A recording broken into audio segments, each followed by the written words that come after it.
ರಾವಣನ ತಮ್ಮನಾದಂತಹ ವಿಭೀಷಣ ಶರಣಾಗತನಾಗ ಅವನನ್ನು ರಕ್ಷಿಸಿದವನು ರಾಮ. ವಾಲಿಯ ಸಹೋದರನಾದಂತಹ ಸುಗ್ರೀವನ ಬಳಿಗೆ ಹೋಗಿ ಸಹಾಯವನ್ನು ಬೇಡಿ ಅವನಿಗೂ ಸಹಾಯವನ್ನು ಮಾಡಿದವನು ರಾಮ. ಅದೇ ವಾಲಿಯನ್ನು ಕೊಂದ, ರಾವಣನನ್ನು ವಧಿಸಿದ. ಅಂದ್ರೆ ಅರ್ಥ ಏನು? ಎಲ್ಲರನ್ನೂ ರಕ್ಷಿಸುವುದಲ್ಲ, ಯಾರಿಗೆ ಶಿಕ್ಷೆಯನ್ನು ಕೊಡಬೇಕು ಅಂತವರಿಗೆ ಶಿಕ್ಷೆಯನ್ನು ಕೊಡಬೇಕಾದ್ದು ಲೋಕಧರ್ಮ ಅಂತ ಈ ನೆಲೆಯಿಂದಲೇ ಅಧರ್ಮಿಯಾಗಿ ಪ್ರವರ್ತಿಸುತ್ತಿರುವಂತಹ ಸುಯೋಧನ ಮಾತ್ರವಲ್ಲ, ತುಂಬಿದ ಸಭೆಯಲ್ಲಿ ಧರ್ಮ ಏನು ಅಂತ ಗೊತ್ತಿದೆ, ಆದ್ರೂ ನಾನು ಆ ದಾರಿಯಲ್ಲಿ ನಡೆಯಲಾರೆ, ಅಧರ್ಮ ಏನು ಅಂತ ಸ್ಪಷ್ಟವಾಗಿ ತಿಳಿದಿದ್ದೇನೆ, ಆದ್ರೆ ಅದೇ ದಾರಿಯಲ್ಲಿ ನಡೆಯುವುದಕ್ಕೆ ಇಚ್ಛಿಸ್ತೇನೆ ಅಂತ ಹೇಳಿದ ದುರ್ಯೋಧನನಾಗಲಿ ಅವನ ಜೊತೆಗಿರುವಂತಹ ಅವನ ಬಂಧುಗಳಾಗಲಿ ಅವರು ಶಿಕ್ಷಿಸಲ್ಪಡಬೇಕಾದೇ ಧರ್ಮ ಅನ್ನುವಂತಹ ನೆಲೆಯಿಂದಲೇ ರಣವೀಳ್ಯವನ್ನು ನನಗೆ ಕೊಟ್ಟಂತಹ ಕಾಲದಲ್ಲಿ ಅದನ್ನು ನಾನು ಪಡೆದಿದ್ದೇನೆ. ಆದ್ರೂ ಅವಕಾಶ ಕೊಟ್ಟಿದ್ದೇನೆ. ಮರಣವೂ ಬಯಸಿರ್ಪನೀ ಕಳಂ, ಮತ್ತೆ ನಾಳೆ ನನ್ನನ್ನು ದೂರಬೇಡಿದೆ ಎಲ್ಲ ನೀವು ಮಾಡಿದ್ದು ಅಂತ ಹೇಳಿ. ಆ ಕೃಷ್ಣನೇ ಮಾಡಿಸಿದ್ದು ಹೋರಾಟ ಹೇಳಲಿಕ್ಕಿಲ್ಲ, ಯಾಕಂದ್ರೆ ಕೌರವ ಹೇಳಿದ್ದು ನನಗೆ ಹೋರಾಟವೇ ಬೇಕು. ಸಭೆಯಲ್ಲೆಲ್ಲ ಹಿರಿಯರಿದ್ದಾರೆ, ಕೂತು ನೋಡ್ತಾ ಇದ್ದಾರೆ. ಆಗ ಅವರಲ್ಲೂ ಹೇಳಿದೆ, ನೋಡಿ ರಣವೀಳ್ಯ ತೆಕ್ಕೊಂಡಿದ್ದೇನೆ, ನಿಮ್ಮ ಮೊಮ್ಮಗನಿಗೆ ಬುದ್ಧಿ ಹೇಳಿ, ನೀವೆಲ್ಲೋ ಹೇಳುದು ಈ ತಂಡಕ್ಕೆ ನಾನೇ ಅಂತ ಹೇಳಿ. ಹಾಗಾಗಿ ನಿಮ್ಮ ಮೊಮ್ಮಗನಿಗೆ ನೀವು ಹೇಳಿ ಯುದ್ಧವನ್ನು ತಪ್ಪಿಸುವುದಕ್ಕೆ ಪ್ರಯತ್ನಿಸಿ. ಒಂದು ವೇಳೆ ಕೌರವ ಒಪ್ಪಿದಂತಾದ್ರೆ ಇದೇ ಆಸ್ಥಾನದಲ್ಲಿ ಅದೇ ರಣವೀಳ್ಯವನ್ನು ಮತ್ತೆ ತಂದು ಕೊಡ್ತೇನೆ ಅಂತ ಹೇಳಿ ಹೊರಟವರು. ಹಾಗೆಂತ ಇವರೆಲ್ಲ ಪ್ರಾಯದವರು ಹೇಳಿದ್ದನ್ನು ಎಷ್ಟು ಕೇಳ್ತಾರೆ ಅಂತ ಯಾರಿಗೂ ಗೊತ್ತುಂಟು. ಅಲ್ಲಿ ಇವರು ಮನೆಯಲ್ಲಿ ಎಷ್ಟು ಸಲ ಹೇಳ್ತಾರೆ, ಇದು ಬೇಡ ನಿನಗೆ, ಸುಮ್ಮನೆ ನಿನಗೆ ನಿನ್ನಷ್ಟಕ್ಕೆ ಇರ್ಬೋದು, ಯಾಕೆ ಇದೆಲ್ಲ ಅಂತ ಹೇಳುದಿಲ್ವ? ಅದ್ರ ಮಕ್ಕಳು ಕೇಳ್ಬೇಕಲ್ಲ. ಹಾಗೆ ಅಂತ ಸಭೆಯಲ್ಲಿ ಒಂದು ಹೇಳಿದ್ದಪ್ಪ, ಒಪ್ಪುದಿದ್ರೆ ಒಪ್ಪಲಿ ಅಂತ.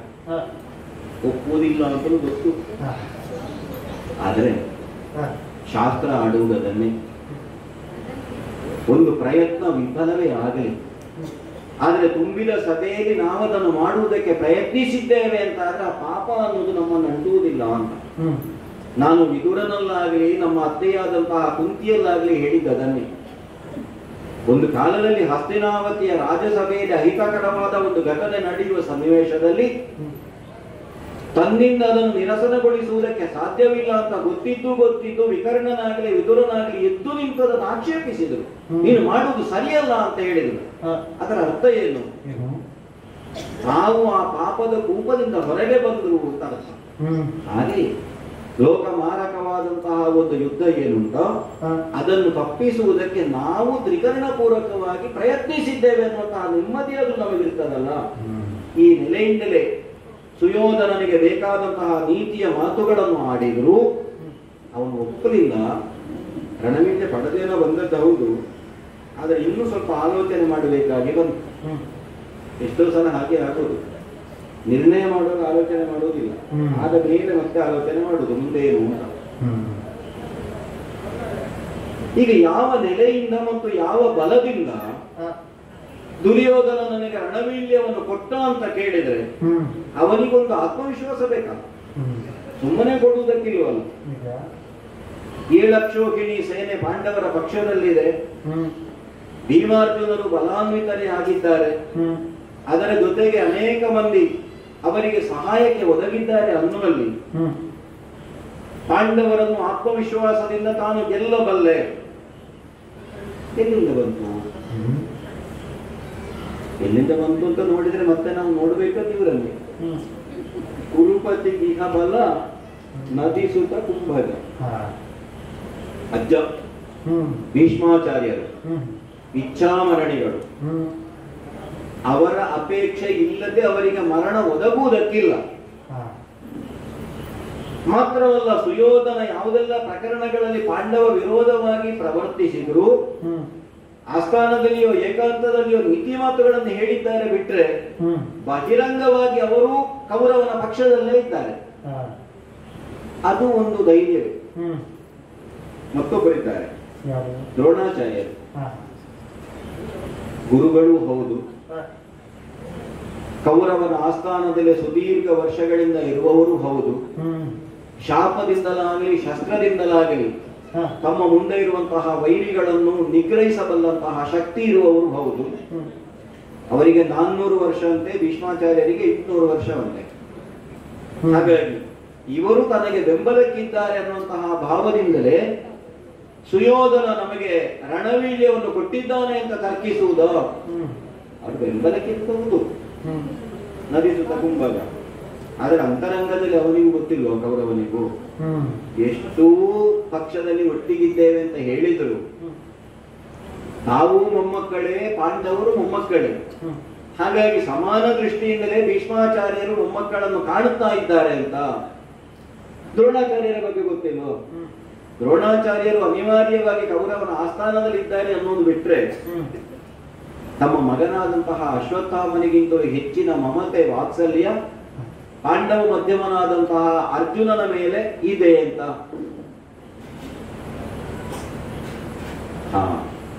ಅವರಿಬ್ಬರೇ ಇಲ್ಲ, ಮತ್ತು ಬಲಿತಾನೆ. ಹೌದು,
ಇನ್ನೂ ಒಬ್ಬನಿದ್ದಾನೆ. ಯುದ್ಧ ಅಂತ ಹೇಳುವಾಗಲೇ ಅವನು ಕುಣಿಯುವುದಕ್ಕೆ ನೋಡಬಹುದು. ಹಾ, ಯುದ್ಧ ಯುದ್ಧ ಯುದ್ಧ ಮಾತ್ರವಲ್ಲ, ಕೌರವನಿಗೆ ಆಗಾಗ ಆಗಾಗ ಅವನೇ ಪ್ರೋತ್ಸಾಹ ಕೊಡುವುದು. ಯುದ್ಧ ಬೇಡ, ಯುದ್ಧ ಮಾಡುವ. ಕರ್ಣ ಮೇಲ್ನೋಟದಿಂದ ನೋಡುವಾಗ ಕೌರವನ ಕಿವಿಯಂತೆ, ಕೌರವ ಹೇಳಿದ್ದನ್ನೇ ಕೇಳುವವನಂತೆ ವರ್ತಿಸಿದ್ರು. ಅವನೇನು ಅನ್ನೋದು ನಮಗೆ ಗೊತ್ತಿಲ್ವ? ನೋಡಿದವರು ಹೇಳ್ತಾರೆ, ಹಂಸತೂಲಿಕಾ ಕಲ್ಪದಲ್ಲಿ ಮಲಗಿದ್ರು ಕೌರವನಿಗೆ ನಿದ್ದೆ ಬರಲಿಲ್ಲ. ಹಾಗೆಂತ ಅರಣ್ಯದಲ್ಲಿ ಮರದ ಕೆಳಗೆ ಮರದ ಬೇರನ್ನೇ ತಲೆದಿಂಬನ್ನಾಗಿರಿಸಿಕೊಂಡಿದ್ದಂತಹ ಪಾಂಡವರು ಸುಖವಾಗಿ ನಿದ್ದೆ ಮಾಡಿಕೊಂಡಿದ್ರು ಅಂತ. ಆದ್ರೆ ನಮಗೆ ಗೊತ್ತಿಲ್ಲ, ಧರ್ಮರಾಯ ನಿದ್ದೆ ಮಾಡ್ತೇವೆ. ಕರ್ಣ ಇದ್ದಾನೆ, ಕೌರವರ ಪಕ್ಷದಲ್ಲಿ ಕರ್ಣನೊಬ್ಬನಿದ್ದಾನೆ, ಮಹಾವೀರ ಇದ್ದಾನೆ. ಇಂತಹ ಒಂದು ಆತಂಕದಿಂದಲೇ 13 ವರ್ಷ ಕಳೆದ ಮೇಲೆ ಯುದ್ಧ ಮಾಡುವುದು ಹೇಗಪ್ಪ ಅನ್ನುವಂತಹ ಭೀತಿಯಿಂದಲೇ ಅನೇಕ ರಾತ್ರಿಗಳನ್ನು ಧರ್ಮರಾಯ ನಿದ್ದೆ ಇಲ್ಲದೆ ಕಳೆದಿದ್ದಾನೆ. ಆ ಹೊತ್ತಿಗೆ ಬಂದಂತಹ ವ್ಯಾಸರಾಡಿದ್ದು ಕೃತಾಂತನ ಆಸ್ಥಾನದಲ್ಲಿ ಅಥವಾ ಕೃತಾಂತನ ಭವನದಲ್ಲಿ ಕೌರವರಿಗೆ ಮೊದಲೇ ವಾಸಸ್ಥಾನ ಅನ್ನೋದು ನಿರ್ಣಯಿಸಲ್ಪಟ್ಟಿದೆ. ಚಿಂತಿಸಬೇಡ, ಹೋಗಿ ಅರ್ಜುನ ತನ್ನದಾದಂತಹ ತಪಸ್ಸಿನ ಬಲದಿಂದ ಪಾಶುಪತವನ್ನು ಪರಮೇಶ್ವರನಿಂದ ಪಡೆಯಲಿ ಅಂತ. ಹಾಗೆ ಮಂತ್ರಾಸ್ತ್ರಗಳನ್ನು ಪಾಶುಪತವನ್ನು ಪಡೆದು ಬಂದ ಮೇಲೆ ಮತ್ತೆ ಸ್ವಲ್ಪ ಚಿಂತೆ ಕಡಿಮೆ ಆಯ್ತು ಧರ್ಮರಾಯನಿಗೆ. ಅಂದ್ರೆ ಅದರ ಅರ್ಥ ಏನು? ಯುಧಿಷ್ಠಿರ ಧರ್ಮಾತ್ಮ, ಯಾವುದರ ಕುರಿತಾಗಿ ಅವನು ಚಿಂತಿಸದವನು ಕರ್ಣನ ಬಲದ ಕುರಿತಾಗಿ ಚಿಂತಿಸಿದ್ದಾನೆ ಅಂತ ಆದ್ರೆ ನಾವು ಸ್ವಲ್ಪ ತರ್ಕಿಸಬೇಕಾಗಿ ಬರ್ತದೆ. ಅವನನ್ನು ಏನು ಮಾಡುವುದು? ರಣವೀಳ್ಯ ತೆಕ್ಕೊಳ್ಳುವುದಂದ್ರೆ ರಣವೀಳ್ಯ ತೆಕ್ಕೊಂಡು ಹೋಗಿ ಧರ್ಮರಾಯನಲ್ಲಿ ಕೊಟ್ಟು ಕೌರವ ಯುದ್ಧ ನಿರ್ಣಯ ಮಾಡಿದ್ದಾನೆ, ಹೋಗಬೇಕಂತ ಹೇಳಿದ್ರೆ ನಮ್ಮ ಕೆಲಸ ಮುಗಿಯುವುದಿಲ್ಲ. ವೈರಿಗಳ ಬಲ ಎಷ್ಟು ಮತ್ತು ನಮ್ಮ ವೈರಿ ಯಾರನ್ನು ನಂಬಿ ರಣವೀಳ್ಯ ಕೊಟ್ಟಿದ್ದಾನೆ, ಇದನ್ನು ತರ್ಕಿಸಿದ ಮೇಲೆ ಅವನಲ್ಲಿ ನೈತಿಕವಾಗಿ ಮಾನಸಿಕವಾಗಿ ಅವನದ್ದಾದಂತಹ ಸಾಮರ್ಥ್ಯ ಕುಂದುವಂತೆಯೂ ಮಾಡಬೇಕಾಗ್ತದೆ. ಯಾಕಂದ್ರೆ ನಮ್ಮನ್ನು ನಂಬಿದವರು ಪಾಂಡವರು. ಯಾಗವನ್ನು ಪೂರೈಸುತ್ತಿ ಭವಸಾಗರವನ್ನು ನೀವು ದಾಟಿಸು ಅಂತ ಹೇಳಿದ ಅರ್ಥ ಏನು? ಒಂದು ಯಜ್ಞದಲ್ಲಿ ಮಾತ್ರ, ರಾಜಸೂಯದಲ್ಲಿ ಮಾತ್ರ ಅಂತ ಅಲ್ವಲ್ಲ. ಜೀವನವೇ ಒಂದು ಯಾಗ, ಜೀವನಿಗೆ ಅದುವೇ ಒಂದು ಯಜ್ಞ. ಅದರಲ್ಲಿಯೇ ನಾನು ನಿರ್ದೇಶಕನ ಸ್ಥಾನದಲ್ಲಿದ್ದು ಬೇಕಾದಂತಹ ಸಲಹೆ ಸೂಚನೆಗಳನ್ನು ಕೊಡಬೇಕು ಅಂತ ಆದರೆ ಪಾಂಡವರ ಗೆಲುವಿನ ಕುರಿತಾಗಿ ನಾನು ಚಿಂತಿಸಬೇಕಾಗ್ತದೆ, ತರ್ಕಿಸಬೇಕಾಗ್ತದೆ. ಹಾಗಾಗಿ ಒಂದು ಕೆಲಸ ಮಾಡಬೇಕಾಗ್ತದೆ. ಈಗ ಕರ್ಣನಲ್ಲಿ ಒಮ್ಮೆ ಮಾತಾಡಬೇಕು. ಕರ್ಣನಲ್ಲೊಮ್ಮೆ ಮಾತನಾಡಬೇಕು ಅಂತ ಆದ್ರೆ ಮಾತನಾಡುವಂತಹ ಒಂದು ಅವಕಾಶವನ್ನು ನಾವು ಸೃಷ್ಟಿಸಿಕೊಳ್ಬೇಕು. ನೋಡಿದರ ರಥ ಏರಿ ಹೊರಟೆ ಎಲ್ಲ ಹೇಳಿ, ಹಾಗೆಂತ ಬಂದವನ ಜೊತೆಗೆ ಒಂದು 10 ಹೆಜ್ಜೆ ಹೋಗುವುದು ಒಂದು ಸಂಸ್ಕಾರ, ಒಂದು ಧರ್ಮ ಅನ್ನುವಂತಹ ನೆಲೆಯಿಂದ ಭೀಷ್ಮಾಚಾರ್ಯರು, ದ್ರೋಣರು, ಕೃಪರು, ಕರ್ಣನು ಎಲ್ಲರೂ ನನ್ನ ರಥದ ಜೊತೆಯಾಗಿ ನಿಧಾನಕ್ಕೆ ನಡೆದು ಬರ್ತಾ ಇದ್ದಾರೆ. ಒಬ್ಬೊಬ್ಬರಲ್ಲೇ ಮಾತನಾಡಿ ಅವರನ್ನು ನೀವು ಮನೆಗೆ ಮರಳಿ ಅಂತ ಹೇಳಿದ್ದೇನೆ. ಹಿರಿಯರು ನೀವು ಬರಬೇಕು ಅಂತ ಇಲ್ಲ, ಗೌರವಾನ್ವಿತರು ನೀವು ಬರಬೇಕು ಅಂತ ಇಲ್ಲ, ಮಾತನಾಡಿ ಆಯ್ತಲ್ಲ ಹೋಗ್ಬಹುದು ಅಂತ ಅವನಿಗೆ ಹೇಳಲಿಲ್ಲ. ಅವನು ಮನಸ್ಸಿದ್ದು ಬರುವುದು ಅಂತ ಗೊತ್ತಿಲ್ಲ ಅಂತ. ಎಲ್ಲರೂ ಬರುವಾಗ ಒಂದು ಒಟ್ಟಿಗೆ ಬರಬೇಕಲ್ಲ ಜೊತೆಯಾಗಿ. ಬಂದ ಮೇಲೆ ಉಳಿದವರಿಗೆಲ್ಲ ಕೃಷ್ಣನೇ ಹೇಳಿದ ಮೇಲೆ ಕೃಷ್ಣನಾಗಿ ಹೇಳದೆ ತಾನು ಮರಳಿ ಹೋಗುವುದು ಹೇಗೆ ಅನ್ನುವ ಭಾವದಿಂದಲೂ ಇರಬಹುದು. ಅಥವಾ ಪಾಂಡವ ರಾಯಭಾರಿಯಾಗಿ ಅಲ್ಲದೆ ವೈಯಕ್ತಿಕವಾಗಿ ಕೃಷ್ಣನ ಕುರಿತಾದಂತಹ ಭಕ್ತಿಯೂ ಇರಬಹುದು. ಇಲ್ಲ ಅಂತ ನಾನು ಆಡುವುದಕ್ಕಿಲ್ಲ. ಆದ್ರೂ ನನ್ನ ಜೊತೆಯಾಗಿ ನಡೆದು ಬರ್ತಾ ಇದ್ದಾರೆ. ನೋಡುವ. ಕರ್ಣ ಕೃಷ್ಣ ಕರೆದೆಯ? ಹೌದು, ಕರೆದೆ. ಹೊರಟು ನಿಂತವನು ತಿರುಗಿದೆ ಯಾಕೆ ಅಂತಲೇ ಗೊತ್ತಾಗಲಿಲ್ಲ. ಇದು ನೀನು ದಾರಿಯನ್ನು ನೋಡ್ತಾ ಇದ್ದೀಯಾ, ರಥವನ್ನು ನೋಡ್ತಾ ಇದ್ದೀಯಾ? ನೀನು ಯಾವ ದಾರಿಯಲ್ಲಿ ಸಾಗುತ್ತಿ ಅಂತ ನೋಡ್ತಾ ಇದ್ದೇನೆ. ಹಾಗಾದ್ರೆ ನೀನು ರಥವನ್ನು ನೋಡ್ತಾ ಇದ್ದೀಯ ಅಂತ ಆಯ್ತು. ಆ ರಥ ಯಾವ ದಾರಿಯಲ್ಲಿ ಹೋಗ್ತದೋ ಅದನ್ನು ನೋಡುದಲ್ವ ನೀನು? ನನಗೆ ರಥದ ಮೂಲಕ ನಿನ್ನ ಮನೋರಥ ಸ್ವಲ್ಪ ಆದ್ರೂ ಅರಿವಿಗೆ ಬರ್ತದೋ ಅಂತ ಒಂದು ನಿರೀಕ್ಷೆ. ಪೂರ್ತಿ ಬರ್ತದೆ ಅಂತ ಭರವಸೆ ಇಲ್ಲ. ನನಗೊಂದು ಸಂತೋಷ, ನಾವಿಬ್ರು ದಾರಿಯಲ್ಲಿದ್ದೇವೆ ಅಂತ. ದಾರಿಯಲ್ಲಿದ್ದವರನ್ನು ನೋಡುವುದಕ್ಕೆ ನೀ ದಾರಿಯಲ್ಲಿದ್ದಲ್ಲ. ಅಂದ್ರೆ ದಾರಿಯಲ್ಲಿದ್ದವರನ್ನು ಸರಿಯಾದ ಒಂದು ಸ್ಥಾನ ಸೇರಿಸುವ ಅಂತಲ್ವ ನಾನು ಹೇಳಿದದ್ದು. ಆದ್ದರಿಂದ ನೀನು ಇಳಿದ ಮೇಲೆ ಅದು ಮಾರ್ಗ ಆಗುವುದಿಲ್ಲ, ಅದು ಮಾಧವನ ಸಾನ್ನಿಧ್ಯ ಅಂತ ಆಗಲಿ. ಇಷ್ಟು ನಂಬಿಕೆ ನಿಮಗೆ ವಿಶ್ವಾಸ ಉಂಟು ಅಂತ ಆದ್ರೆ ನಿನ್ನೊಡನೆ ಆಡಬೇಕು ಅಂತ ಉಂಟು ನನಗೆ. ಬರ್ತೀಯ ಹೀಗೆ? ಭಾಮೋ ಸುಕುಮಾರ ಬಾರಿ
Bye.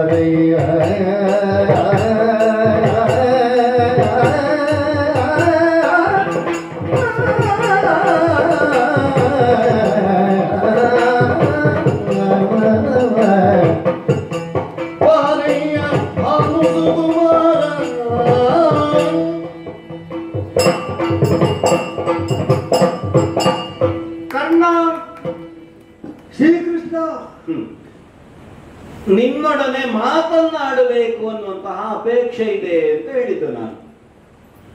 ನೀ ಅಷ್ಟೇ ಹೇಳಿದ ಮೇಲೆ ನೀ ಆಡುವುದನ್ನು ಕೇಳ್ತಾ ನಿಂತದ್ದು ನಾನು. ನಿಲ್ಲುವುದು ಬೇಡವ ಅಂತ. ಮತ್ತೆ ಮಾರ್ಗದಲ್ಲಿಯೇ ನಾವು ಕುಳಿತು ಬಿಟ್ರೆ ಮಾರ್ಗದಲ್ಲಿ ಹಿಂಬಾಲಿಸುವವರಿಗೂ ತೊಡಕು. ಹೌದು. ಮುಂದುವರಿದು ಬಂದವರಿಗೆ ಮುಖಾಮುಖಿಯಾದಾಗ ಅವರಿಗೂ ತೊಡಕು. ನಾವೇ ಒಂದು ತಡೆ ಇರ್ತಾಗೋದಿಲ್ಲ. ಹೌದೌದು, ಅಂತಹ ಪ್ರಕರಣವನ್ನು ಕೇಳಿದ್ದೇನೆ ನಾನು.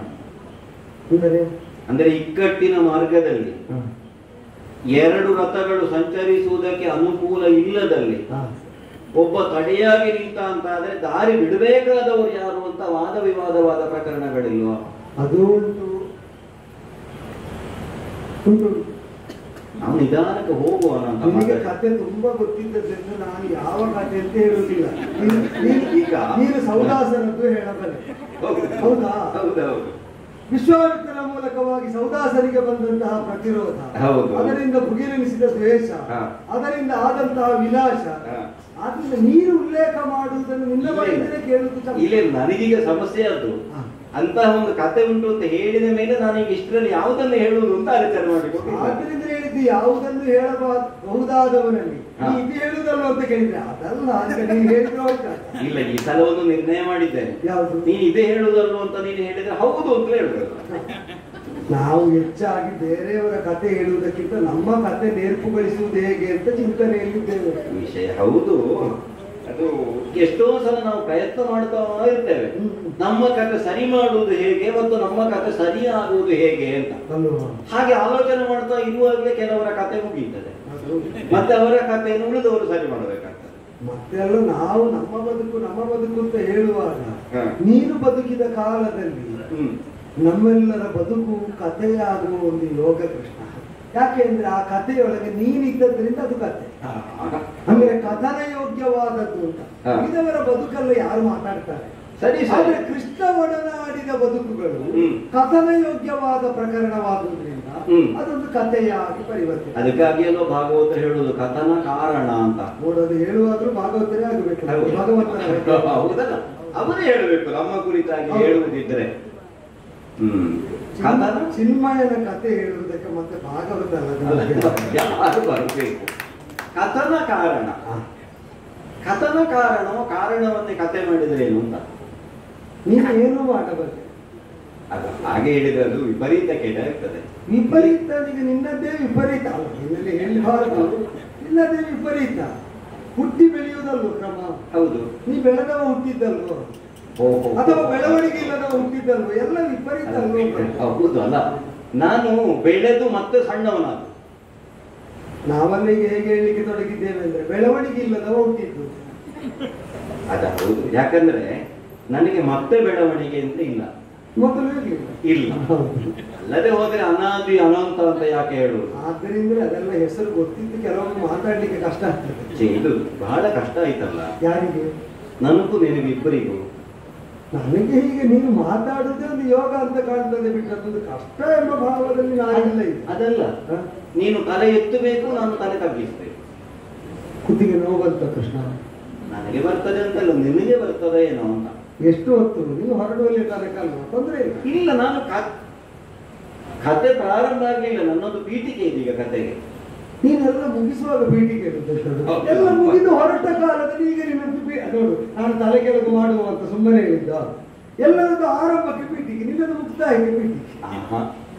ಆ ಒಂದು ಪ್ರಕರಣ ಮುಗಿದು ಹೊಸದಾದಂತಹ ಒಂದು ಅಧ್ಯಾಯದ ಪ್ರಾರಂಭದ ಪೀಠಿಕೆ ಇದು. ಮುನ್ನುಡಿ ಪೀಠಿಕೆ ಅನ್ನೋದಕ್ಕಿಂತ ಕೊನೆಯ ಅಧ್ಯಾಯಕ್ಕೆ ಪೀಠಿಕೆ. ಹೌದು ಹೌದು. ಮುಕ್ತಾಯದ ಪೀಠಿಕೆ. ಹೌದು. ಮತ್ತೆ ನಾವೇ ಹೇಳಿದ ಮಾತು ನಿನ್ನ ಸಾನ್ನಿಧ್ಯದಲ್ಲಿ ಬೇರೆ ಅರ್ಥ ಕೊಟ್ಟು ಎಲ್ಲ ನಿನ್ನ ಮಹಿಮೆ. ಇದು ಉದ್ಯೋಗ ಅಂದ್ರೆ ಇಂಥದ್ದು. ಪುರುಷ ಸಿಂಹನನ್ನು ಲಕ್ಷ್ಮಿ ಬಂದು ಸೇರುವುದಕ್ಕಿದ್ದ ಕರ್ಮ. ನೆಲದಲ್ಲ ತಿಳಿದವರು ಹೇಳಿದ್ದ ಹಾಗೆ. ಆದ್ರಿಂದ ನೀನು ಕೇಳುವಾಗ ನಿನ್ನವಳನ್ನು ಬಿಟ್ಟು ನಾನು ಹೇಳಿ ಕೊಡ್ತಾವ ಉದ್ಯೋಗಿನಂ ಪುರುಷ ಸಿಂಹಂ ಪೈತ್ಯ ಲಕ್ಷ್ಮಿ. ಅದು ಹೌದಾದ್ರೆ ಪುರುಷ ಸಿಂಹನನ್ನು ಲಕ್ಷ್ಮೀ ದೇವಿ ಬಂದು ಸೇರುವುದಕ್ಕಿಂತ ಕರ್ಮಕಲ್ಲ ಉದ್ಯೋಗ ಅಂತ ಹೆಸರು. ಅಂತೂ ಸೇರ್ಬೇಕು ಅಲ್ವಾ? ಅದು ನೀನು ಸೇರಿಸಿದ್ರೆ ಸೇರ್ಬೇಕು. ಹಾಗಾಗಿ ಅಲ್ವಾ ನಾನೀಗ ನಿಂತು ಮಾತಾಡಿದ್ದು. ಸೇರಿಸಲಿಕ್ಕ? ಹೌದು. ಹೇಗೆ ಗೊತ್ತಾ, ಹೀಗೆ ನೀನು ನೆಲದಲ್ಲಿ ನಡೆದುಕೊಂಡು ಬರುವಾಗ ನಾನು ತಲೆ ತಗ್ಗಿಸಿ ನಿನ್ನನ್ನು ನೋಡಿ ಮಾತನಾಡುವುದಲ್ಲ. ನೀನು ರಥವನ್ನು ಏರಬೇಕು. ರಥವನ್ನು ಏರಿ ನನ್ನ ತೊಡೆ ಸೋಂಕಿನಲ್ಲಿ ಕುಳ್ಳಿರಬೇಕು. ಸಂಭಾಷಣೆಯನ್ನು ಮಾಡುತ್ತಾ ಮಾಡುತ್ತಾ ನಮ್ಮ ರಥ ನಿಧಾನವಾಗಿ ಮುಂದುವರಿಯಬೇಕು. ನಾನು ಹೌದು, ಎಣ್ಣೆಯ ರಥವ ಏರು ಮಾತುಗಳ ಆಡುವ ಕಾರಣಗಳಿವು.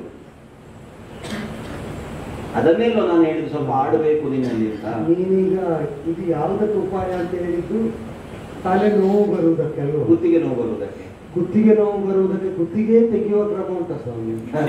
ಅದಲ್ಲೂ ಶ್ರೀನಾಥ ನಿನ್ನ ನುಡಿಗೆ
ಶ್ರೀನಾಥ ಕರ್ಣ, ನೀನು ಆಡಿದ್ದು ಮಾತಲ್ಲ ಅಂತ ಹೇಳುವ ಧಾರ್ಷ್ಟ್ಯ ನನ್ನಲ್ಲಿಲ್ಲ.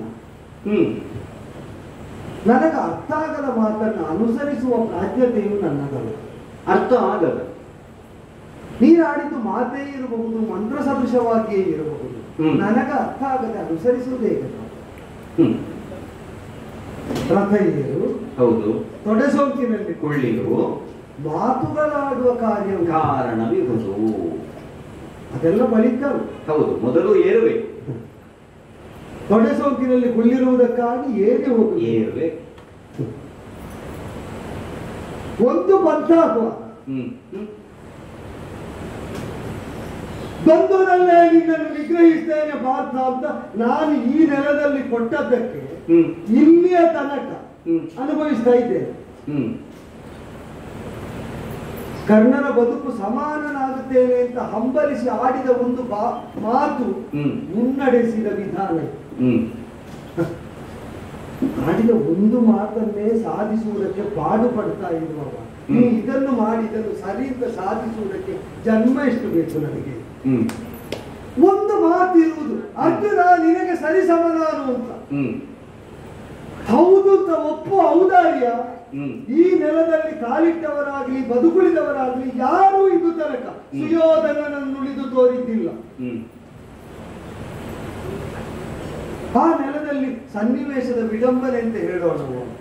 ಸಮಾನನಾಗುವುದಕ್ಕೆ ಹೊರಟು ನಿನಗೆ ಆ ಮಾರ್ಗ ಆಗುವುದಿಲ್ಲ ಅಂತ. ಅಲ್ಲ, ಅರ್ಜುನನನ್ನ ತೊಡೆ ಸೋಂಕಿನಲ್ಲ, ತೊಡೆಯಲ್ಲೇ ಕಾಲಿಟ್ಟು ಬೇಕಾದ್ರೆ ಕೊಡ್ತಾನೆ. ಅದಕ್ಕೆ ಅವ ಅರ್ಜುನ ಎಂಬುದೊಂದೇ ಉತ್ತರ ಸ್ವಾಮಿ. ನಾನು ಅವನಿಗೆ ವಿರೋಧಿ ಅಲ್ಲ. ಶ್ರೀನಾಥನೇ ಕಣ್ಣ ಮುಂದೆ ಅವನ ಅರ್ಜುನ ಅಂತ ಹೇಳುವುದಕ್ಕಿಂತ ಅವನ ಕೌಂತೆಯ ಅನ್ನುವುದೇ ಕಾರಣ ಅಂತ ಹೇಳಿ. ಅವನು ಸುಭದ್ರಾ ರಮಣ ಎಂಬುದು ನಿನಗೆ ಕಾರಣ ಆಗ್ತದೆ. ಅವನು ಅಭಿಮನ್ಯು ಪಿತನೆಂಬುದು ನಿನಗೆ ಕಾರಣ ಆಗ್ತದೆ. ಅವ ಕೌಂತೆಯನೆಂಬುದು ಕಾರಣ ಆಗ್ತದೆ. ಬೇರೆ ಯಾವುದು ಬೇಡ. ಅವ ನರ, ನೀನು ನಾರಾಯಣ ಎಂಬುದು ಕಾರಣ ಆಗ್ತದೆ. ನಿನಗೆ ಬೇಕಾದ ಕಾರಣ ನಾಲಿಗೆಯ ತುದಿಯಲ್ಲಿ. ಇನ್ನೊಂದು ಹೇಳುವ, ನಾನು ಬಯಸಿ ಕುಳ್ಳಿರಿಸಿದ್ದೇನೆ ಅನ್ನುವುದು ಒಂದು ಕಾರಣ ಅಷ್ಟೇ. ಯಾವ ಸಂಬಂಧ ಇಲ್ಲ ಇದು ನನಗೆ ಆಗುವ ಸಂಬಂಧ. ಮರಣವು ಬಯಸಿರ್ಪ ನೀ ಕಳಂ ಮಗುಳೆನ್ನ ದೂರದಿರಿ ಅಂತ ನೀನು ಆಡಿದ ಮಾತು ಅನುರಣಿಸ್ತಾ ಇರುವ ಕಿವಿಯಲ್ಲಿ ಈ ಮಾತು ನಾನು ಕೇಳಿಕೊಂಡದ್ದು. ಸಭೆಯಲ್ಲಿ ಹೊರಡುವಾಗ ಹೇಳಿದ್ದೆ ರಥ ಏರುವುದಕ್ಕೆ ಮೊದಲು ಹೇಳಿದ ಮಾತು. ನೀ ಕಳ ಅಂತ ಹೇಳಿದವನ ಹಿಂದೆ ನಿಂತ ಕರ್ಣ ಇದು.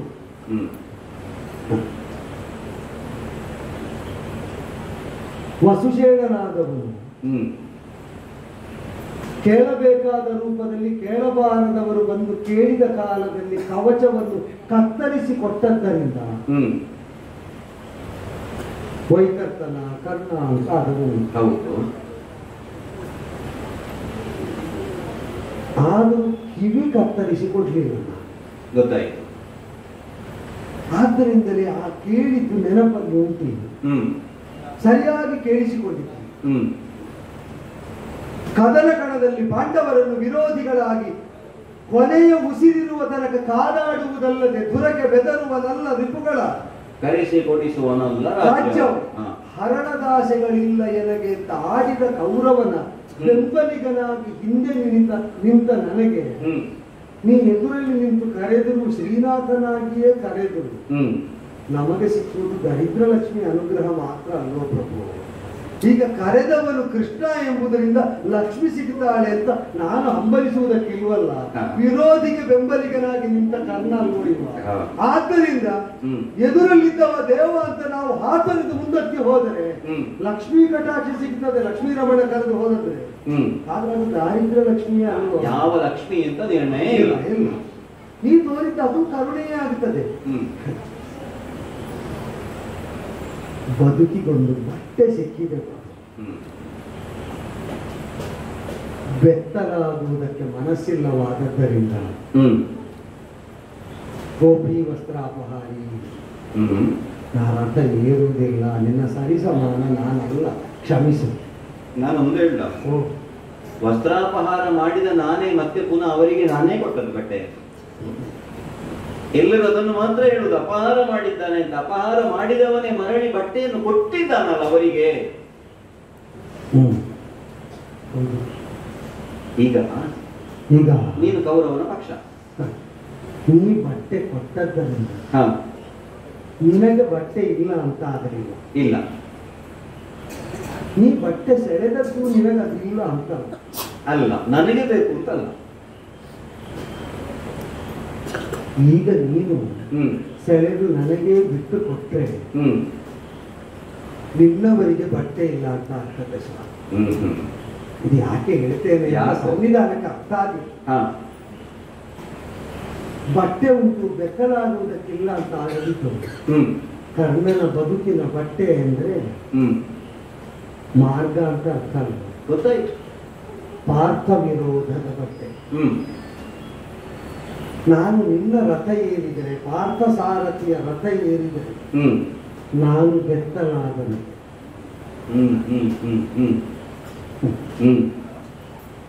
ನಾನು ಏರಿದ ಮೇಲೆ ನೀನು ಬಟ್ಟೆ ಬಿಟ್ಟುಕೊಡುವ ನಿನ್ನ ಜಾಯಮಾನದಂತೆ ನಿನ್ನ ಬಟ್ಟೆ ನಾ ಕಸಿಯುವುದಿಲ್ಲ.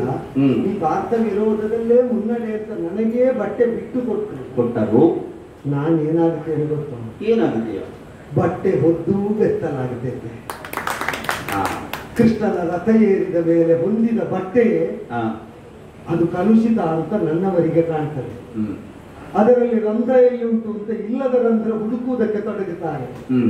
ಬಟ್ಟೆ ಉಟ್ಟು ಬೆತ್ತಲಾಗುವುದಕ್ಕಿಂತ ಇದ್ದ ಬಟ್ಟೆ ಹೊದ್ದುಕೊಂಡು ಸಾಯುವ ತನಕ ಬದುಕುವುದಲ್ಲೂ ಒಳ್ಳೆಯದು. ಬೇಡ.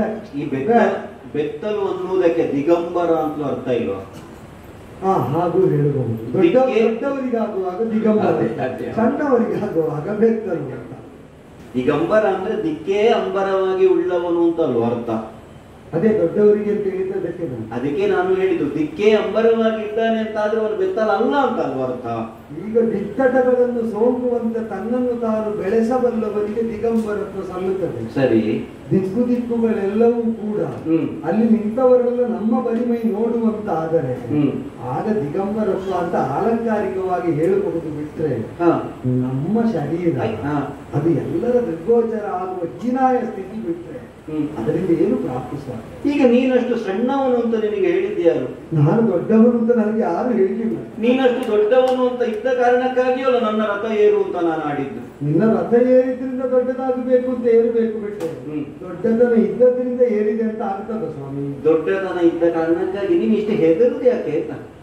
ಇಲ್ಲದನ್ನ ಹೇಳುವಾಗ ಹೆದರುವುದು ಇವ ಇಲ್ಲಿ ನೋಡಿ ಹೇಳ್ತಾನೆ ಅಂತ ನಾನು ಹಿಂದೆ ನೋಡಿ ಹೇಳುದು. ಶಾಂತಿ ಕುಲ ಬಂಧನನ ದಿವ್ಯ ಪದ ಅಂಗದಿರೋ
ಕರ್ಣ ಕೃಷ್ಣ ಉಪಪ್ಲಾವ್ಯದಿಂದ ಬರುವಾಗ ಪಾಂಡವರ ರಥವನ್ನು ಅಲ್ಲ ವಿರಾಟನಿಂದ ದತ್ತವಾದಂತಹ ರಥವನ್ನು ಏರಿ ನಾನು ಬಂದದ್ದಲ್ಲ.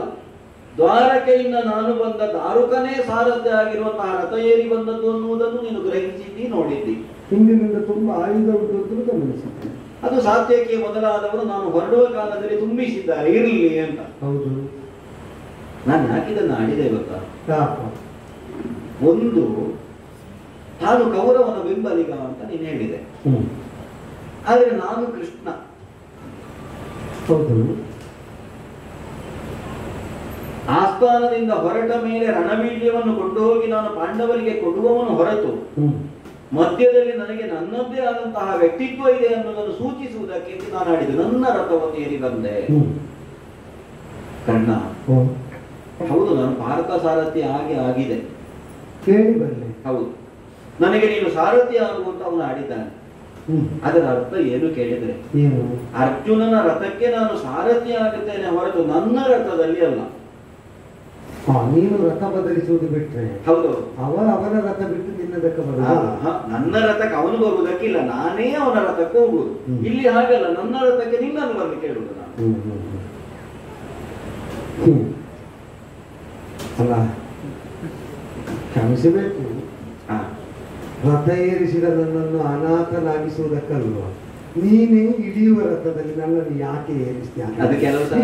ಕೇಳಬೇಕಾದ್ರೆ ನೀನು ಆ ರಥಕ್ಕೆ ಹೋಗ್ಲಿಕ್ಕಿದ್ದವ ಅಂತ ಹೇಳಿದ, ಈ ರಥಕ್ಕೆ ನನ್ನನ್ನು ಗರಿ ನನಗೆ ಗತಿ ಗೊತ್ತಿಲ್ಲ ಇಲ್ಲ ಅಂತ ಮಾಡ್ಲಿಕ್ಕೆ ಆಗುವುದಿಲ್ಲ. ಅದ್ಯಾಕೆ? ಯಾಕಂದ್ರೆ ನೀನು ಪ್ರಾರಂಭಕ್ಕೆ ತೊಡಗಿದ್ದನ್ನೇ ನಾನು ಮುಂದುವರಿಸುವುದು. ಏನು ಉದ್ಯೋಗ ಅಂದ್ರೆ ಏನು ಅಂತ ನಾನು ನಿನ್ನಲ್ಲಿ ಕೇಳಿದ್ದದಕ್ಕೆ.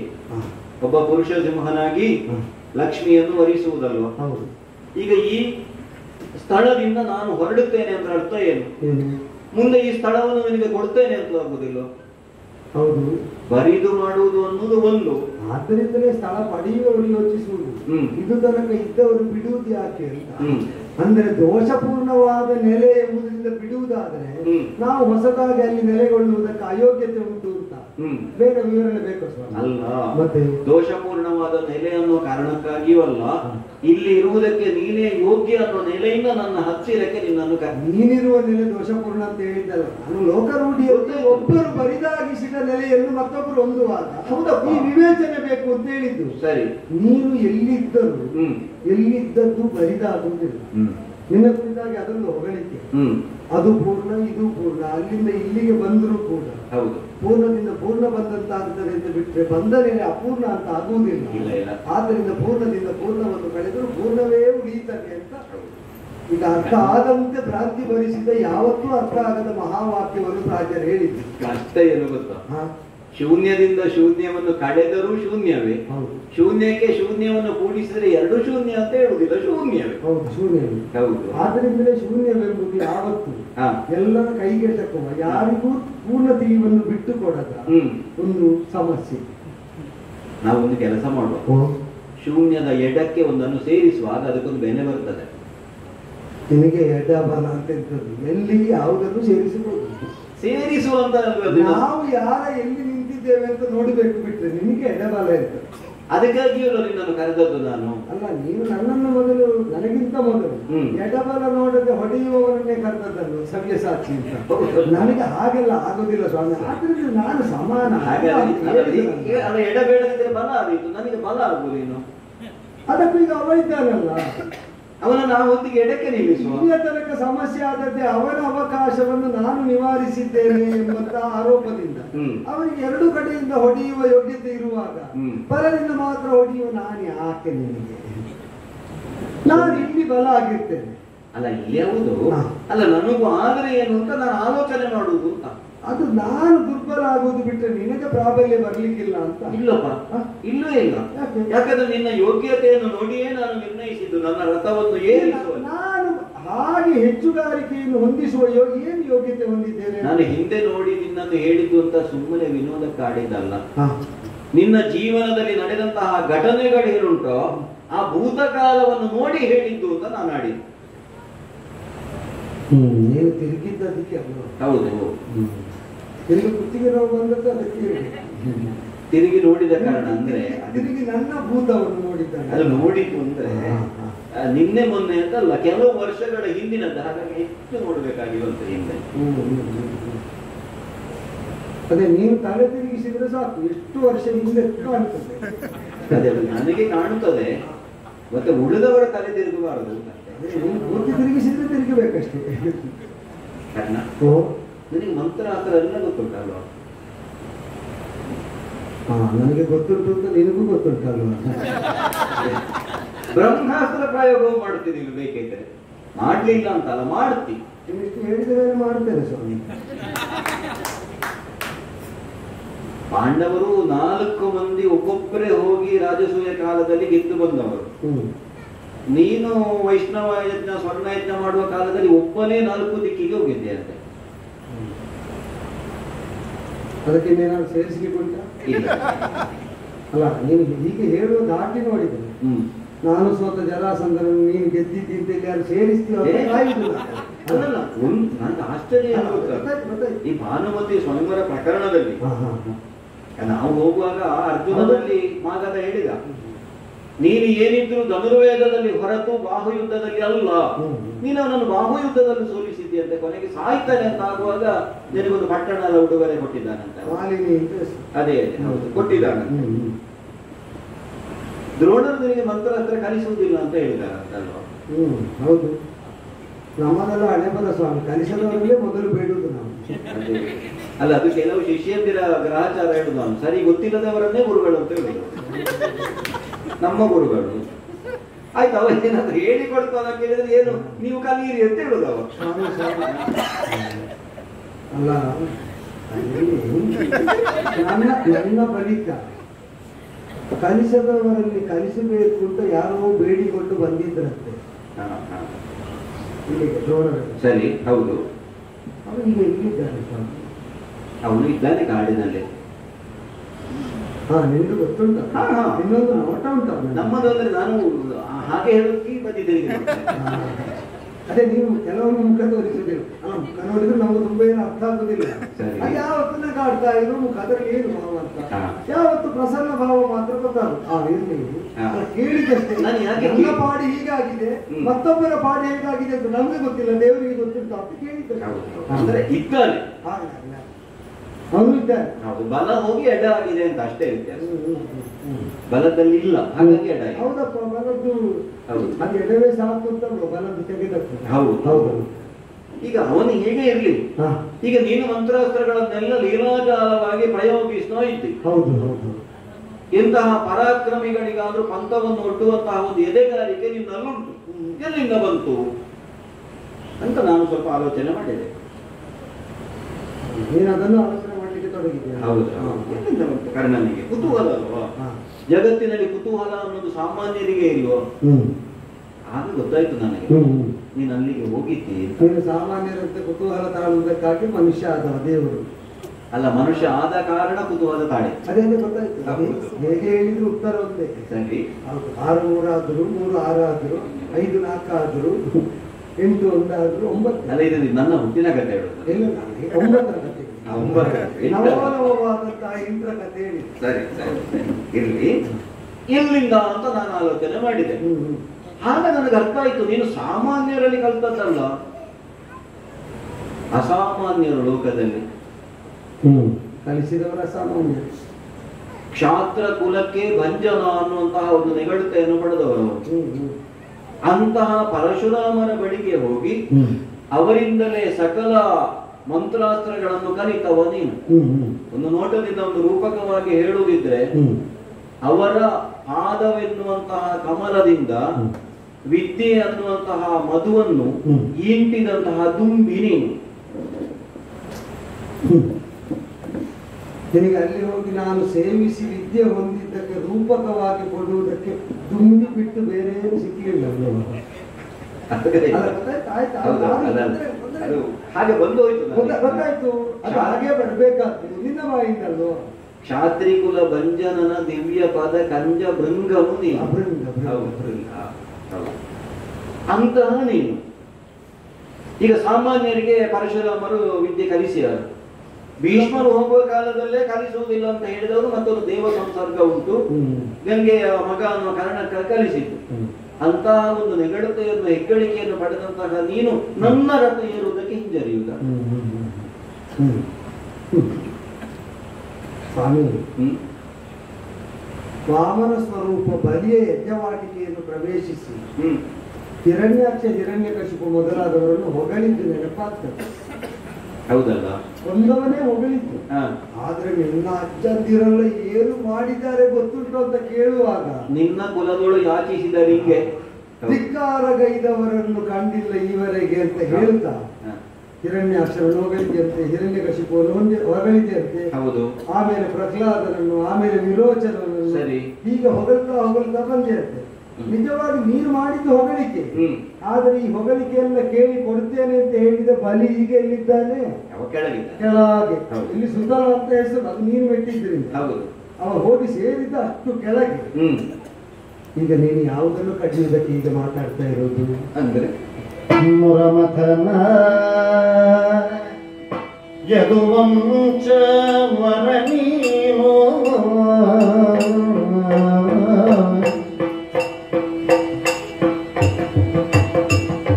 ಮುರಮಥನ ಯದುವಂಶ ವರ ನೀನು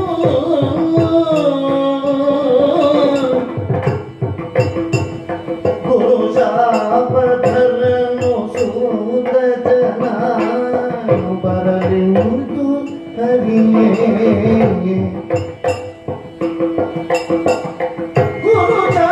ಗುರುಶಾಪಧರನು ಸೂತ ಜನಾನು ಬರಲಿಂದು ಹರಿಯೇ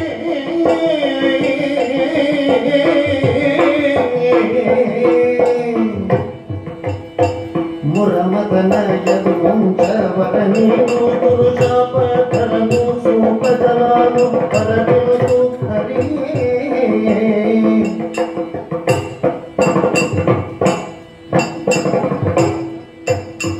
ಮುರಮದನ ಯದುವಂಶವರ ನೀನು ಗುರುಶಾಪಧರನು ಸೂತ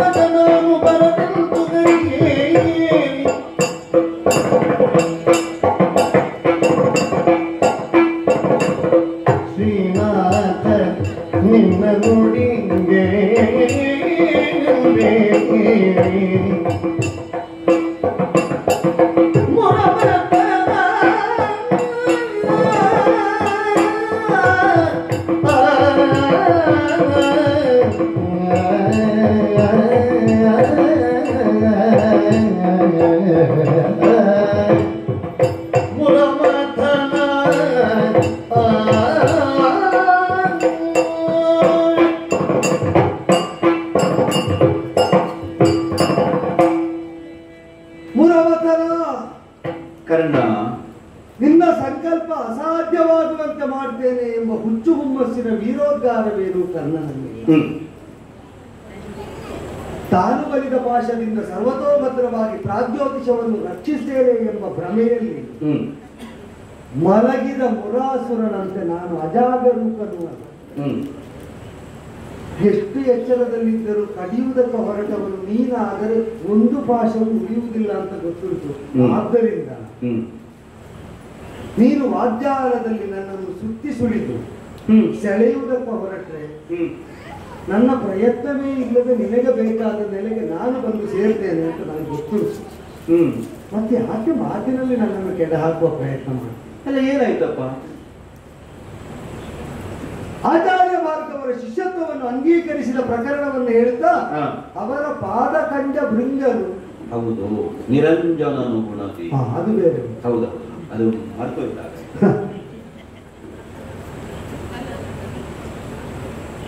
ಈಗ ನಿನಗೆ ಮರೆವು ನೀನು ಬಯಸಿದಾಗ ಬರುವುದು. ಈಗ ನೆನಪಿಸಿಕೊಟ್ಟವರು ಯಾರು ಇಲ್ವಲ್ಲ?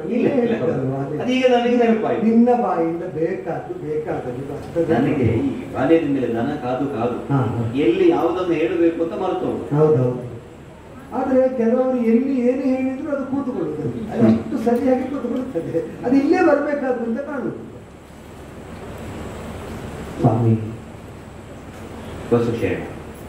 ಭಾರ್ಗವ ಶಿಷ್ಯನಾದದ್ದರಿಂದ ರಥ ಏರುವಂತ ಅರ್ಥ ಇದೆಯಾ? ಅಂದ್ರೆ ಅವರೇ ನಿನ್ನನ್ನು ಒಪ್ಪಿದ್ದಾರೆ ಅಂತ ಆದ ಮೇಲೆ ನನ್ನ ರಥ ಏರಲೇಬಹುದು ಅಂತ ಅರ್ಹತೆ ಉಂಟು ಅಂತ ಹೇಳಿದ್ದಾರೆ. ಸಾಂದೀಪಿನಿಗಳ ಆಶ್ರಮದಲ್ಲಿ 64 ದಿವಸ ಇದ್ದರು. ಹೌದು. ಒಂದು ಜನ್ಮದಲ್ಲಿ ನಾನು ಕಲಿಸಬಹುದಾದ ಎಲ್ಲವನ್ನೂ ನೀನು ಕಲಿತಾಯಿತು ಅಂತ ಆಡಿದ ಗುರುಗಳ ಶಿಷ್ಯ ನೀನು. ಹೌದು, ಅವರು ನಾನು ಅವರನ್ನು ಗುರು ಅಂತ ಹೇಳಿದೆ, ಅವರು ನನ್ನನ್ನು ಹೇಗೆ ಜಗದ್ಗುರು ಅಂತ ಹೇಳಿದ್ರು. ಕೊನೆ ನಾನು ಹೋಗಿ ಗುರು ಸೇವೆ ಮಾಡಿ ನನ್ನನ್ನೇ ನಾನು ಅದರಲ್ಲಿ ತೊಡಗಿಸಿಕೊಂಡು ಅವರು ಕಲಿಸಿದ್ದು ಸಕಾಲದಲ್ಲಿ ದತ್ತದೋ ಇಲ್ಲವೋ ಅಂತ ಆತಂಕದಲ್ಲಿರುವ ಶಿಷ್ಯ ನಾನು.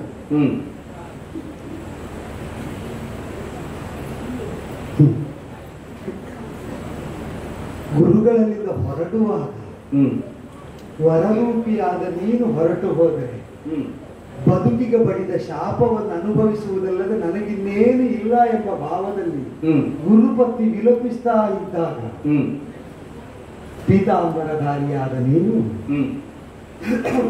ಆ ಹಳದಿ ಬಟ್ಟೆಯನ್ನು ತೆಗೆದು ಗುರುಪತ್ನಿಯ ಕೆನ್ನೆ ಒರೆಸಿದೆ ಅಂತೆ. ಗುರುಗಳ ಮಗು ಒಂದು ಸತ್ತು ಯಮಸದನ ಸೇರಿದ್ದಕ್ಕೆ ಅಲ್ಲಿಯ ತನಕ ಅಣ್ಣನ ಜೊತೆಗೆ ಹೋಗಿ ಕರ್ಕೊಂಡು ಬಂದು ಮನದಲ್ಲೂ ಮನೆಯಲ್ಲೂ ಅಳುವೆ ಮನೆ ಮಾಡಿದ್ದ ಕಾಲದಲ್ಲಿ ಅದನ್ನು ನೀಗಿಕೊಟ್ಟು ನಗು ಅರಳಿಸಿದ ಮೇಲೆ ಹೊರಟೆಯಂತೆ. ನಂದನ ಗುರುವಿನ ಶಾಪವನ್ನು ನೀಗಿದ ಶಿಷ್ಯನು ಎಷ್ಟು ಸೇವಿಸಿದ್ರು ಕಿರೀಟವಾಗಿ ಯಾರು ಮತ್ತೆ ಯಾವ ಕಿರೀಟವೇ ಇತ್ತು. ಆ ಗುರುಶಾಪದ ಕಿರೀಟದ ಭಾರವನ್ನು ಕಳೆದುಕೊಳ್ಳಲಾಗದ ಅಸಹಾಯಕತೆ ಇರುವ ಕರ್ಣನು ನಾವು. ಯದು ವಂಶವರ ಗುರು ಶಾಪ ಧರಣ ವಿಡಂಬನೆ ಮಾಡ್ತೇವೆ ಸ್ವಾಮಿ. ನೀನೆಷ್ಟು ಮಾಡಿದ್ರು ಇಷ್ಟೇ ಉಂಟು. ಎಲ್ಲಿಗೆ ಹೊರಟರು ಯಾವ ನೋಟೆ ಇಟ್ಟರು ಅದು ಸಾಧ್ಯ ಆಗುವುದು ಹೀಗೆ ಅಂತಲೇ ಉಂಟು. ಎಲ್ಲ ನನ್ನ ಕನ್ನಡತೆಯಲ್ಲಿ ಉಂಟು ಅಂತ ವಿಡಂಬನೆ ಮಾಡುತ್ತೇವೆ.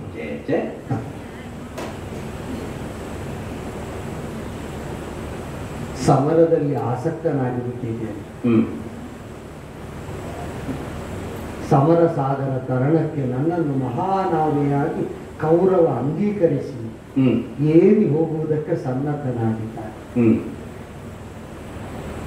ದಡ ಸಿಗ್ತದೆ ಆ ಬದಿಯದ್ದು ಅಂತ ಅವ ವಿಶ್ವಾಸದಲ್ಲಿದ್ದಾರೆ. ಮುಳುಗುವ ತನಕ ಆದರೂ ಅದನ್ನು ತೇಲಿಸಿ ಬಿಡ್ತೇನೆ ಪ್ರಭು, ನೀವು ಮುಂದುವರಿಸು. ನಾನೊಂದು ಹೇಳ, ಏಕಶೃಂಗಿಯಾಗಿ ಬರ್ತೇನೆ. ವಾಸುಕಿಯನ್ನೇ ಹಗ್ಗವನ್ನಾಗಿಸಿ ಆ ಕೊಂಬಿಗೆ ಕಟ್ಟಿ ನಿನ್ನ ನೌಕೆ ಮುಳುಗದ ಹಾಗೆ ತೇಲಿಸ್ತೇನೆ ಅಂತ ಹೇಳಿದ ಒಬ್ಬ ಇಲ್ವ? ಗುರು ಶಾಪ ಧರ ಅಲ್ವಾ? ಯಾಕೆ ಶಾಪ ಕೊಟ್ಟರು ಗುರುಗಳು? ಸಹಿಸಿದ್ದು ಹೆಚ್ಚಾಯಿತು. ಏನು ಅಂತ ಶಾಪ ಕೊಟ್ಟರು? ಧರಿಸಿದ್ದು ಒದಗದೆ ಹೋಗಲಿ ಅಂತ. ಅದರ ಹಿನ್ನೆಲೆ ಏನು? ಬ್ರಾಹ್ಮಣನಾಗಿ ಬಂದು ನನ್ನಲ್ಲಿ ವಿದ್ಯೆಯನ್ನು ಯಾಚಿಸಿ ಪಡೆದಂತಹ ನೀನು ಇಷ್ಟನ್ನು ಸಹಿಸಿಕೊಳ್ಳುವುದಕ್ಕೆ ನಿನ್ನಲ್ಲಿ ಧಾರಣಾ ಶಕ್ತಿ ಇದೆ ಅಂತಾದ್ರೆ ನೀನು ಬ್ರಾಹ್ಮಣನಲ್ಲ, ಅವರು ಹೇಳಿದಾಗಲ್ಲ. ಕ್ಷತ್ರಿಯನಲ್ಲದವನಿಗೆ ಈ ಧಾರಣಾ ಸಾಮರ್ಥ್ಯ ಬರುವುದಿಲ್ಲ ಅಂತ ಅದನ್ನು ಈಗ ಹೇಳುವ. ನೀನು ಕ್ಷತ್ರಿಯನೇ ಅಂತ ಎಲ್ಲಿಂದ ಹೇಳೋದು ಸ್ವಾಮಿ? ನಾ ಕ್ಷತ್ರಿಯನೇ ಅಂತ ಹೇಳುವುದಕ್ಕೆ ನಿನ್ನ ಅಪ್ಪ ಇವನು, ನಿನ್ನ ಅಮ್ಮ ಇವಳು ಅಂತ ಅವರು ತೋರಿಕೊಟ್ಟು ಹೇಳಿದ್ದರಾದರೂ ಇನ್ನು ನನ್ನನ್ನು ಹಾಗೆ ಹೇಳಬೇಡಿ, ನನಗೆ ಯೋಗ್ಯತೆ ಉಂಟು, ನನ್ನ ಅಪ್ಪ ಇವರು ಅಂತ ಪರಶುರಾಮರು ಹೇಳಿದ್ದಾರೆ, ಅಮ್ಮ ಇವಳು ಅಂತ ಪರಶುರಾಮರೇ ಸೂಚಿಸಿದ್ದಾರೆ ಅಂತ ನಾ ಹೇಳಿಬಿಡ್ತಿದ್ರು ಏನೋ. ಅವರು ನಿನ್ನ ಅಪ್ಪ ಅಮ್ಮ ಕ್ಷಾತ್ರವನ್ನು ಹೊಂದಿದವರು ಅಂತ ಹೇಳಿದ್ರು ಬಿಟ್ರೆ ಯಾರು ಅಂತ ಹೇಳದಿರುವಾಗ ಯಾವ ನಾಲಿಗೆಯಲ್ಲಿ ನಿನ್ನಲ್ಲಿ ಹೇಳಿ ನಿನಗೆ ಗೊತ್ತುಂಟಾ? ಕುಲದಿ ಸೂತಜ ಕುಲದಿ ಸೂತಜ ಅಂತ ನೀನು ಹೇಳ್ತಾ ಇದ್ದೀಯಲ್ಲ, ನಾನು ಹೇಳ್ಬೇಕಾ? ಈಗ ಅಲ್ಲ ಅಂತ ಹೇಳುವುದಕ್ಕೆ ಬೇರೆ ಯಾರು ಅಂತ ಕೇಳಿದ್ರೆ ಹೇಳುವುದಕ್ಕೆ ಉತ್ತರ ಅವರಿಗಲ್ಲ. ಈಗ ನಿನಗಾದ್ರೂ ಗೊತ್ತುಂಟ, ಗೊತ್ತಿದ್ರು ಹೇಳ್ತೀಯ? ನಾನು ಹೇಳ್ತೇನಲ್ಲ, ಕುಲದಿ ಮಿತ್ರಜ ರಘುಕುಲ ಅಲಾಮಗೆ ನೀನೆಣೆಯು. ನೀವು ಎಲ್ಲಿ ಅರ್ಧ ವಿರಾಮ ಕೊಡ್ತೀಯೋ ಅದು ಅಪಾಯಕರ. ಕುಲದಿ ಮಿತ್ರಜ ಅಂತ ನಿಲ್ಲಿಸಿ, ರಘುಕುಲ ರಾಮಂಗೆ ನೀ ಎಣೆ. ಸ್ವಲ್ಪ ವ್ಯತ್ಯಾಸ ಆಯ್ತು. ಕುಲದಿ ಮಿತ್ರಜ ರಘುಕುಲ ಗೊತ್ತಾಯ್ತು. ನಾನು ಅದು ತೆಗೆದೆ, ಅರ್ಧ ವಿರಾಮ ನಾನು ತೆಗೆದೆ. ಮಿತ್ರಜನಾದಂತಹ ಅಂದ್ರೆ ಮಿತ್ರ ಕುಲ ಜಾತನಾದ, ಸೂರ್ಯವಂಶೀಯನಾದ ರಘುಕುಲ ಅಲ್ಲ, ಕುಲದಿ ಅಂತ ಆಯ್ತು. ಅವ ಒಳ್ಳೆ ಕುಲದಲ್ಲಿ ಹುಟ್ಟಿದ್ದಾನೆ, ಮಿತ್ರ ಜಾತ, ಮಿತ್ರ ಕುಲ ಜಾತ, ರಘುಕುಲ ರಾಮ, ರಾಮಂಗೆ ಇಷ್ಟು ಅರ್ಥ ಆಯ್ತು. ಈ ಎಣ್ಣೆಯನ್ನು ಇಲ್ಲಿ ಕೊಂಡೋಗಿಡುವುದು ಯಾವುದನ್ನು ಅಲ್ಲ, ನೀ ಕೊನೆಗೆ ಹೇಳಿದ ಅವನಿಗೆ ಎಣ್ಣೆ ಅಂತ ಹೇಳಿದ, ಅವನಿಗೆ ಸಮಾನ ಅಂತ. ಯಾರು? ನೀನು ಕುಲದಲ್ಲಿ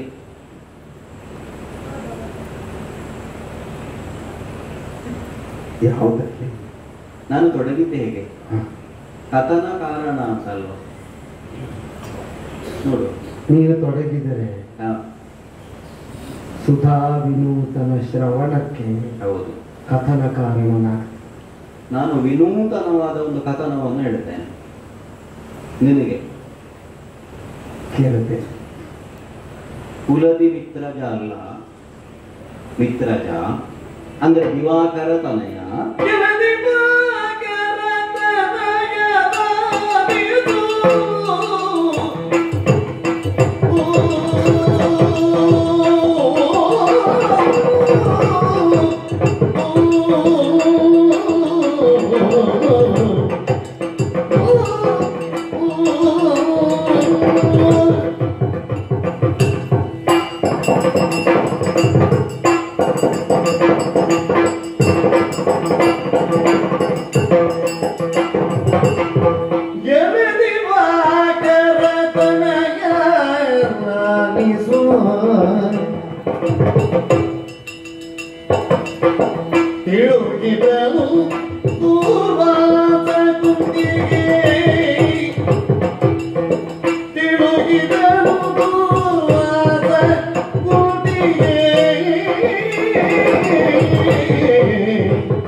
Oh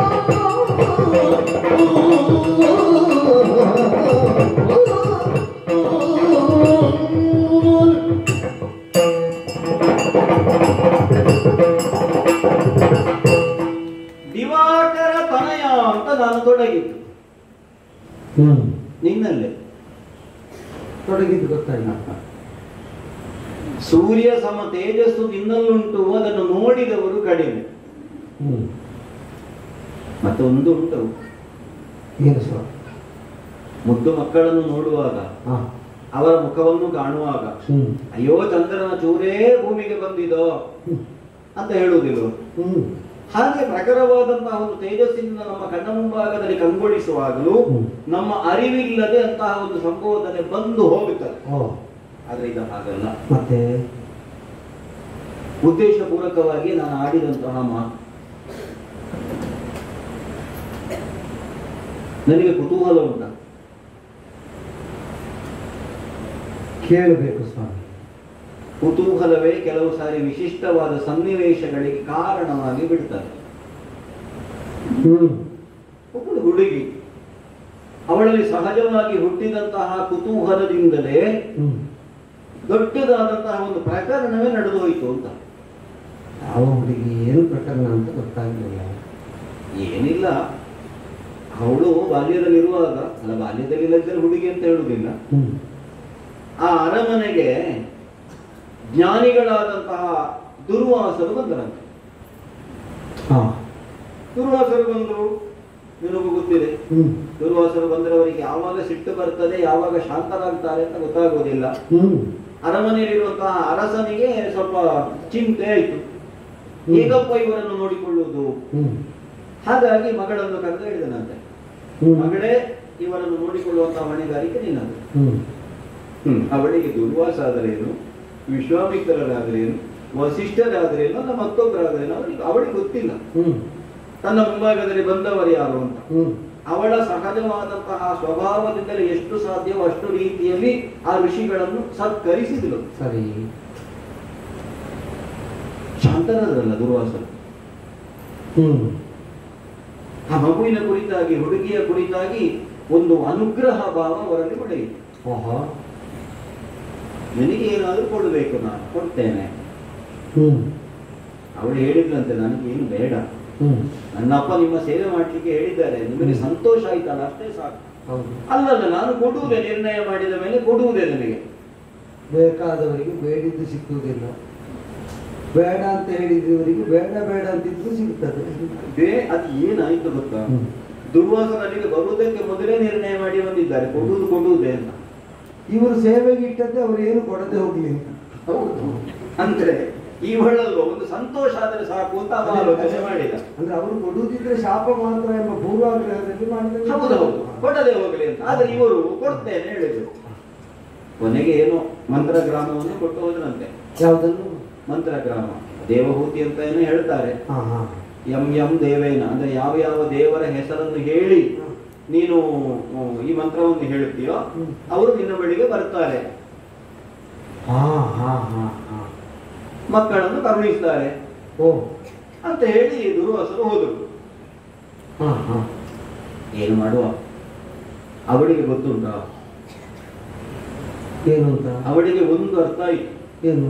ತಾನೀ ಮಂತ್ರವನ್ನು ಹೇಳಿದರೆ ಯಾವ ದೇವರು ಬೇಕಾದ್ರೂ ಬಳಿಗೆ ಬರ್ತಾರೆ ಅಂತ.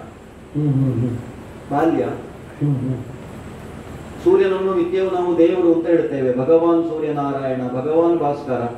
ಸರಿ, ಪೂರ್ವ ದಿಕ್ಕಿನಲ್ಲಿ ಉದಯಿಸುತ್ತಿರುವಂತಹ ಸೂರ್ಯನನ್ನು ಕಂಡಾಗ ಅವಳಿಗೆ ಅನ್ನಿಸಿತು, ಗಗನಾಂಗಣದಲ್ಲಿ ಕಾಣುತ್ತಿರುವವನು ಭಗವಾನ್ ಭಾಸ್ಕರ, ಮಂತ್ರ ಹೇಳಿದೆ ಅಂತಾದ್ರೆ ದೇವರು ನನ್ನ ಹತ್ರವೇ ಬರುವುದಿಲ್ವಾ, ಹಾಗಾಗಿ ಬಳಿಗೆ ಬರಿಸುವ ಅಂತ ಮಂತ್ರ ಹೇಳಿದಂತೆ. ಮಂತ್ರ ಹೇಳಿದ್ದು ಯಾರೇ ಆಗಲಿ ಉಪದೇಶ ಮಾಡಿದ ದುರ್ವಾಸರಲ್ಲ. ಮಂತ್ರಕ್ಕೊಂದು ಶಕ್ತಿ ಇಲ್ವಾ? ಹೌದಲ್ಲ, ಸೂರ್ಯ ಬಂದನಲ್ಲ ಹತ್ತಿರಕ್ಕೆ. ಸೂರ್ಯ ಬಂದನಲ್ಲ, ಸೂರ್ಯ ಬಂದನಲ್ಲ. ಯಾಕೋ ನೀನು ಯಾಕೆ ಹಾಗೆ ಹೇಳಿದ್ದು ನಿನಗೆ ಗೊತ್ತು. ಅಲ್ಲಲ್ಲ, ಸೂರ್ಯ ಬಂದನಲ್ಲ, ಅಂತ ನೀನು ಹೇಳ್ತಿ, ಬಂದನಲ್ಲ ಅಂತ ನೀನು ಕೈ ಹೀಗೆ ಮಾಡ್ತೀನಿ. ಅಲ್ಲ, ಬಂದನಲ್ಲ ಅಂತ ಹೇಳಿದ್ದು ನಾನು. ಆ ಕ್ಷಣಕ್ಕೆ ಬಂದನಲ್ಲ, ತಪ್ಪಾಯ್ತಲ್ಲ. ನನಗೆ ಕಥೆ ಗೊತ್ತಿಲ್ಲ ಸರ್, ನೀನೇ ಹೇಳಬೇಕಷ್ಟೇ. ಅವನು ನಲ್ಲನಾಗುವುದಕ್ಕೆ ಬಂದ ಅಂತ. ಈಗ ಬಂದನಲ್ಲ ಅಂದ್ರೆ ಹಾಗೆ ಅಂದ್ರೆ ದುರ್ವಾಸರು ಹೇಳಿದ್ದೆ ಹಾಗೆ. ಆ ಮಂತ್ರವನ್ನು ನೀನು ಹೇಳಿದೆ ಅಂತಾದ್ರೆ ಯಾವ ದೇವರಾದ್ರೂ ನಿನ್ನ ಬಳಿಗೆ ಬಂದು ನಿನಗೊಬ್ಬ ಮಗನನ್ನು ಕರುಣಿಸ್ತಾನೆ ಅಂತ. ಬಂದು ಹತ್ತಿರ ಬರುವಾಗ ಅವಳು ಮಗು ಆದ್ರೂ ಕೂಡ ಅವಳಿಗೆ ಗಲಿಬಿಲಿ ಆಯ್ತು. ಇಲ್ಲ, ನಾನು ಸುಮ್ಮನೆ ನೀನಿಲ್ಲಿ ಹತ್ತಿರ ಬರ್ಲಿ, ನಿನ್ನನ್ನೊಮ್ಮೆ ನೋಡುವ ಅಂತ ನಾನು ಮಂತ್ರ ಹೇಳಿದ್ದು ಬಿಟ್ರೆ ಬೇರೇನಿಲ್ಲ ಅಂತ ಹೇಳಿದ್ಲಂತೆ. ಆದ್ರೆ ಭಗವಂತನು ನಿರ್ಬಂಧದಲ್ಲಿದ್ದಾನೆ. ಬಳಿಗೆ ಬಂದ ಮೇಲೆ ಒಂದು ಸಂತಾನವನ್ನು ಕರುಣಿಸಿಯೇ ಹೋಗಬೇಕಾದವನಿಗೆ ವಿಧಿ ಮಂತ್ರ ಮಂತ್ರ. ಮತ್ತೆ ಅವನಿಗೆ ಹೋಗುವ ಹಾಗಿಲ್ಲ. ಪುಟ್ಟ ಅಂದ್ರೆ ಪ್ರಬುದ್ಧವಾದಂತಹ ಕನ್ಯೆ ಸ್ತ್ರೀ ಅಲ್ಲ. ನೀನೇನು ಭಯಪಡಬೇಡ ಅಂತ ಹೇಳಿದಂತೆ ತನ್ನ ಬೆರಳಿನಿಂದ ಕೇವಲ ಆಕೆಯ ನಾಭಿ ಪ್ರದೇಶವನ್ನು ಸ್ಪರ್ಶಿಸಿದನಂತೆ. ಅಷ್ಟು ಸ್ಪರ್ಶ ಮಾಡುವಾಗಲೇ ಅವಳು ಪಾಪ ಮೂರ್ಛೆ ತಪ್ಪಿ ಬಿದ್ದಿದ್ದಾಳಂತೆ. ಮತ್ತೆ ಎದ್ದು ನೋಡಬೇಕು ಅಂತ ಆಗುವಾಗ ಅವಳ ಬಳಿ ಎಲ್ಲೊಂದು ಪುಟ್ಟ ಮಗು.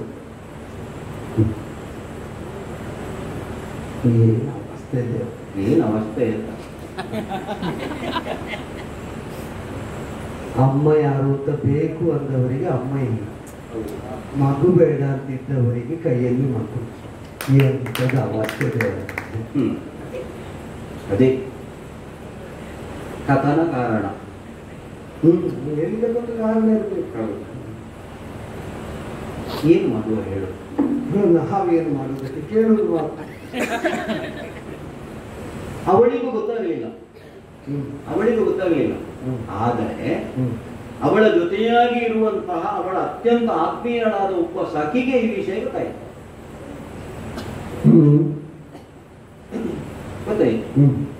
ಅವಳು ಹೇಳಿದ್ರು, ಈಗ ಲೋಕಾಪವಾದ ಬರ್ತದೆ. ಅದು ಸ್ವಲ್ಪ ಪ್ರೌಢೆ ಆದ ಸಖಿ. ಹೌದು, ಅವಳು ದೊಡ್ಡವಳು. ಹೇಳಿದ್ರು ಬೇಡ, ಕಷ್ಟ ಆದೀತು, ಮತ್ತೆ ದೇವರು ಬಂದು ಕೊಟ್ಟರು ಅಂತೆಲ್ಲ ಹೇಳಿದ್ರೆ ನಂಬುವವರು ಯಾರಿದ್ದಾರೆ, ಹಾಗಾಗಿ ಇದನ್ನು ಬಿಟ್ಟು ಬಿಡುವುದು ಒಳ್ಳೆಯದು. ಬಿಡ್ಲಿಕ್ಕೆ ತಾಯಿಯಾದವಳಿಗೆ ಮನಸ್ಸು ಬಂದಿಲ್ಲ. ಸಖಿ ಇರಲಿಲ್ಲ. ಹೌದು, ಹೆತ್ತತಿ ಬಿಡಲ್ವ. ಹಾಗೆಂತ ಲೋಕದ ಅನುಭವ ಹೆಚ್ಚು ಅವಳಿಗೆ. ಅದು ಹೌದು, ಹೊರುವುದು ಹೇಗೆ ಅಂತ ಅವಳಿಗೆ ಗೊತ್ತು. ಹೌದು, ಅದನ್ನು ಬುದ್ಧಿಯಲ್ಲಿಟ್ಟು ಆ ಮಗುವಿನ ತಲೆಯ ದಿಶೆಯಲ್ಲಿ ಬೇಕಾದಷ್ಟು ಸ್ವರ್ಣಾಭರಣಗಳನ್ನು ಗಂಟು ಕಟ್ಟಿ ಇಟ್ಟು ಆ ಸ್ವರ್ಣ ಆಭರಣಗಳ ಅಪೇಕ್ಷೆಯಿಂದಲಾದರೂ ಆ ಮಗುವನ್ನು ನೋಡಿದವರು ಸಾಕಿ ಸಲಕಲಿ ಅಂತ ಆಲೋಚನೆ ಮಾಡಿ ಆ ತಾಯಿ ಹೋಗಿ ಗಂಗಾ ನದಿಯ ಉಪನದಿಯಲ್ಲಿ ಆ ಮಗುವನ್ನು ಬಿಟ್ಟು, ಕರ್ಮಸಾಕ್ಷಿಯಾದಂತಹ ಭಗವಂತ ನಿನ್ನ ಕಾರಣದಿಂದಲೇ ಈ ಹುಟ್ಟು, ಹಾಗಾಗಿ ನೀನೇ ಬೇಕಷ್ಟೇ ಅಂತ ಹೇಳಿ ತೀರ ಬಿಟ್ಟಂತೆ. ಕೈಕಾಡಿಸ್ತಾ ನಗುತ್ತಾ ಬರ್ತಾ ಬರ್ತಾ ಬರ್ತಾ ಇದ್ದಂತಹ ಮಗುವನ್ನು ಧೃತರಾಷ್ಟ್ರನ ಗೊತ್ತುಂಟಲ್ಲ ನನಗೆ. ಧೃತರಾಷ್ಟ್ರನ ಸಾರಥಿ ಸೂತ ಆದಂತಹ ಅಧಿರಥ, ಅವನಿಗಾಗ ಮಕ್ಕಳಿರ್ಲಿಲ್ಲ. ಹಾಗೆ ಅವನು ನದಿಗೆ ಬರುವಾಗ ಏನೋ ಒಂದು ತೇರಿ ಬರುವುದು ಕಾಣುತ್ತಾ ಉಂಟು. ಇದು ಆ ಹುಡುಗಿ ಯಾರು ಅಂತ ಹೇಳಿಲ್ವ ಅಂತ ನನಗೆ ಕಥೆ ಇದೆ, ನನಗೆಲ್ಲ ಮರ್ತು ಹೋಗುದು ಅಂತ ಹೇಳಲಿಕ್ಕೆ. ಅದು ಸಿಕ್ಕಿದ ಮಗು ನೀನೆ, ಹೆತ್ತವಳು ದುರ್ವಾಸರಿಂದ ಮಂತ್ರಾನುಗ್ರಹವನ್ನು ಪಡೆದ ಪಾಂಡವರ ತಾಯಿಯಾದಂತಹ ಕುಂತಿ, ಪಾಂಡವರಿಗೆ ಹಿರಿಯವನು ನೀನು, ಹಾಗಾಗಿ ನಿನ್ನನ್ನು ಸೂರ್ಯ ಪುಣ್ಯಾತ್ಮ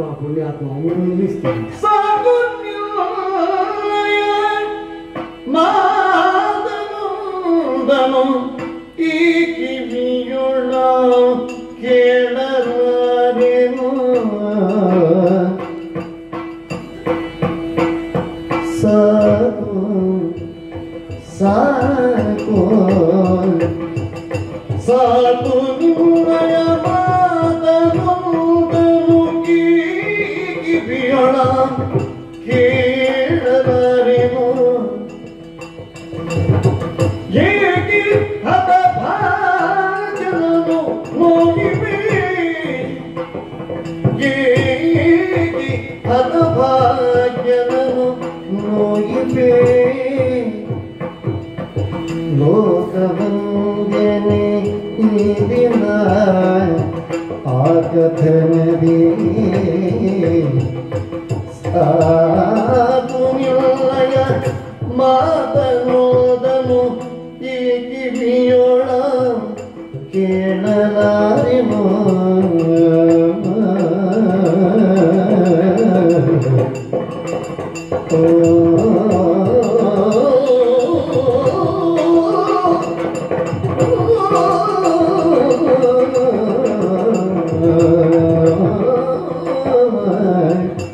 ಸಾಧು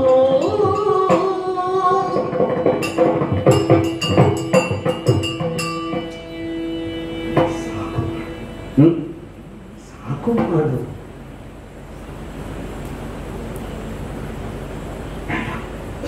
ಕತೆ ಹೇಳಲೇಬೇಕು ಅಂತ ಆಟ ಉಂಟ. ಇದಲ್ಲ ಮತ್ತೆ ಇದಲ್ಲ ನೀನು ಹೇಳಬೇಕಾದ್ದು. ಈ ಕಿವಿ ಕೇಳುವುದಕ್ಕೆ ಬಯಸಿದ್ದು ಇದನ್ನಲ್ಲ. ಇದು ಗೊತ್ತಿದ್ದಂತಹ ನೀನು ಹೇಳಬೇಕಾದ್ದು ಇದನ್ನಲ್ಲ ಕೃಷ್ಣ. ಮತ್ತೆ ಶರಪರೀಕ್ಷಾ ರಂಗದಲ್ಲಿ ಕರ್ಣ ಪ್ರವೇಶ ಮಾಡಿದ ಮರುಕ್ಷಣದಲ್ಲಿ ತಲೆ ತಿರುಗಿ ಬಿದ್ದ ಕುಂತಿ ದೇವಿ ಎದ್ದ ಮೇಲೆ ಈ ಕರ್ಣ ನನ್ನ ಮಗ ಅಂತ ಯಾಕೆ ಹೇಳಿಲ್ಲ ಅದೇಳು. ಇದೆಲ್ಲ ಈ ಕಿವಿ ಕೇಳುವುದಕ್ಕೆ ಬಯಸಿದ್ದು. ಪಾರ್ಥ ವಿದ್ವೇಷ ಜಾಗೃತವಾಗಿ ಸ್ಪರ್ಧೆಯನ್ನೇ ಸರ್ವಸ್ವ ಅಂತ ಕ್ಷಾತ್ರವನ್ನು ಸಾಧಿಸುವುದಕ್ಕೆ ಹೋರಾಡಿ ಬದುಕುತ್ತೇನೆ ಅಂತ ಸಂಕಲ್ಪ ತೊಡುವುದಕ್ಕೆ ಪೂರ್ವದಲ್ಲಿ ಆ ಒಂದು ಸಂಕಲ್ಪ ಊರ್ಜಿತವಾಗದಂತೆ ತಡೆಯಬಹುದಾಗಿದ್ದ ಅವಳು ಯಾಕೆ ಹೇಳಿಲ್ಲ ಅದೇ ಹೇಳ್ತೀಯೋ ಹೇಳು. ಶಾಪ ಕೊಡುವ ಪರಶುರಾಮರ ಮಾತಿನಲ್ಲಿ ನೀನು ಕ್ಷತ್ರಿಯ ಅಂತ ಬಂತು, ನೀನು ಕೌಂತೆಯ ಅಂತ ಒಂದು ಮಾತು ಯಾಕೆ ಬರಲಿಲ್ಲ ಅಂತ ಹೇಳ್ತೀಯೋ ಅದೇ.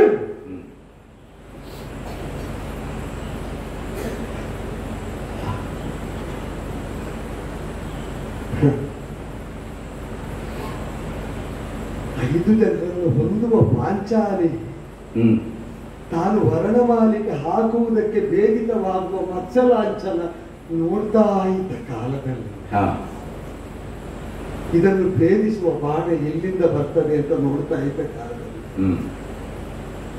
ಐದರ ಒಟ್ಟಿಗೆ ಇಲ್ಲದ ನಾನು ಹೊಡೆಯುವುದಕ್ಕೆ ಹೊರಟಾಗ ನೀ ಹೊಡಿಲಿಕ್ಕಿಲ್ಲ ಅಂತ ಕೃಷ್ಣ ನೀನು ಹಾಗೆ ಯಾಕೆ ಹೇಳಿಲ್ಲ ಅದನ್ನು ಹೇಳ್ತು. ನೀ ಹೊಡಿಲಿಕ್ಕಿಲ್ಲ, ನೀನು ಇದರೊಟ್ಟಿಗಿಲ್ಲ, ನೀ ಮೊದಲೇ ಹುಟ್ಟಿದವ, ನೀನು ಇದ್ಯಾರಲ್ಲಿ ಇದ್ದೆ ಇಲ್ವಲ್ಲ.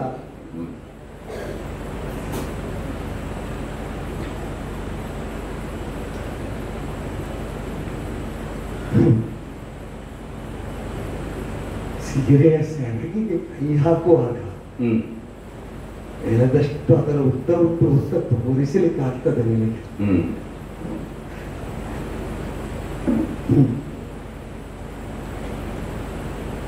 ಐದು ಮಂದಿಯನ್ನು ಪತಿಯಾಗಿ ಹೊಂದಿದವರು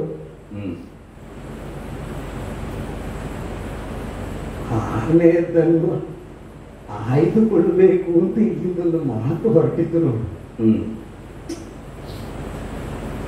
ಏನು ಬೇಡಿತ್ತು ಆ ನಾನಗೆ ಆಗ ಹೊಗಳದ ಹಾಗೆ ಮಾಡಬಹುದಿತ್ತಲ್ಲ ಪುಣ್ಯಾತ್ಮ.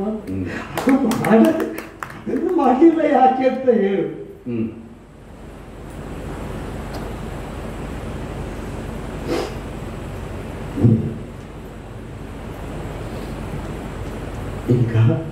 ಈಗ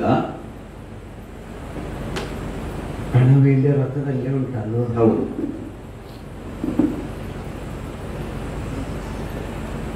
ಲಕ್ಷ್ಮೀಪತಿ ಅಂತ ನಿನ್ನನ್ನು ಒಪ್ಪಿ ಕೈ ಮುಗಿದಿದ್ದೆ. ಇಷ್ಟು ಕ್ರೂರಿ ಆಗಬೇಡ. ಕ್ರೂರಿ ನಿನ್ನ ದಯ ಇಲ್ಲ ನನಗೆ. ಲಕ್ಷ್ಮೀ ಕಟಾಕ್ಷ ಕರ್ಣನ ಮೇಲೆ ಇಲ್ಲ, ಬದುಕಿನಲ್ಲಿ ಅವನಿಗೆ ಸಂಪತ್ತಿಲ್ಲ.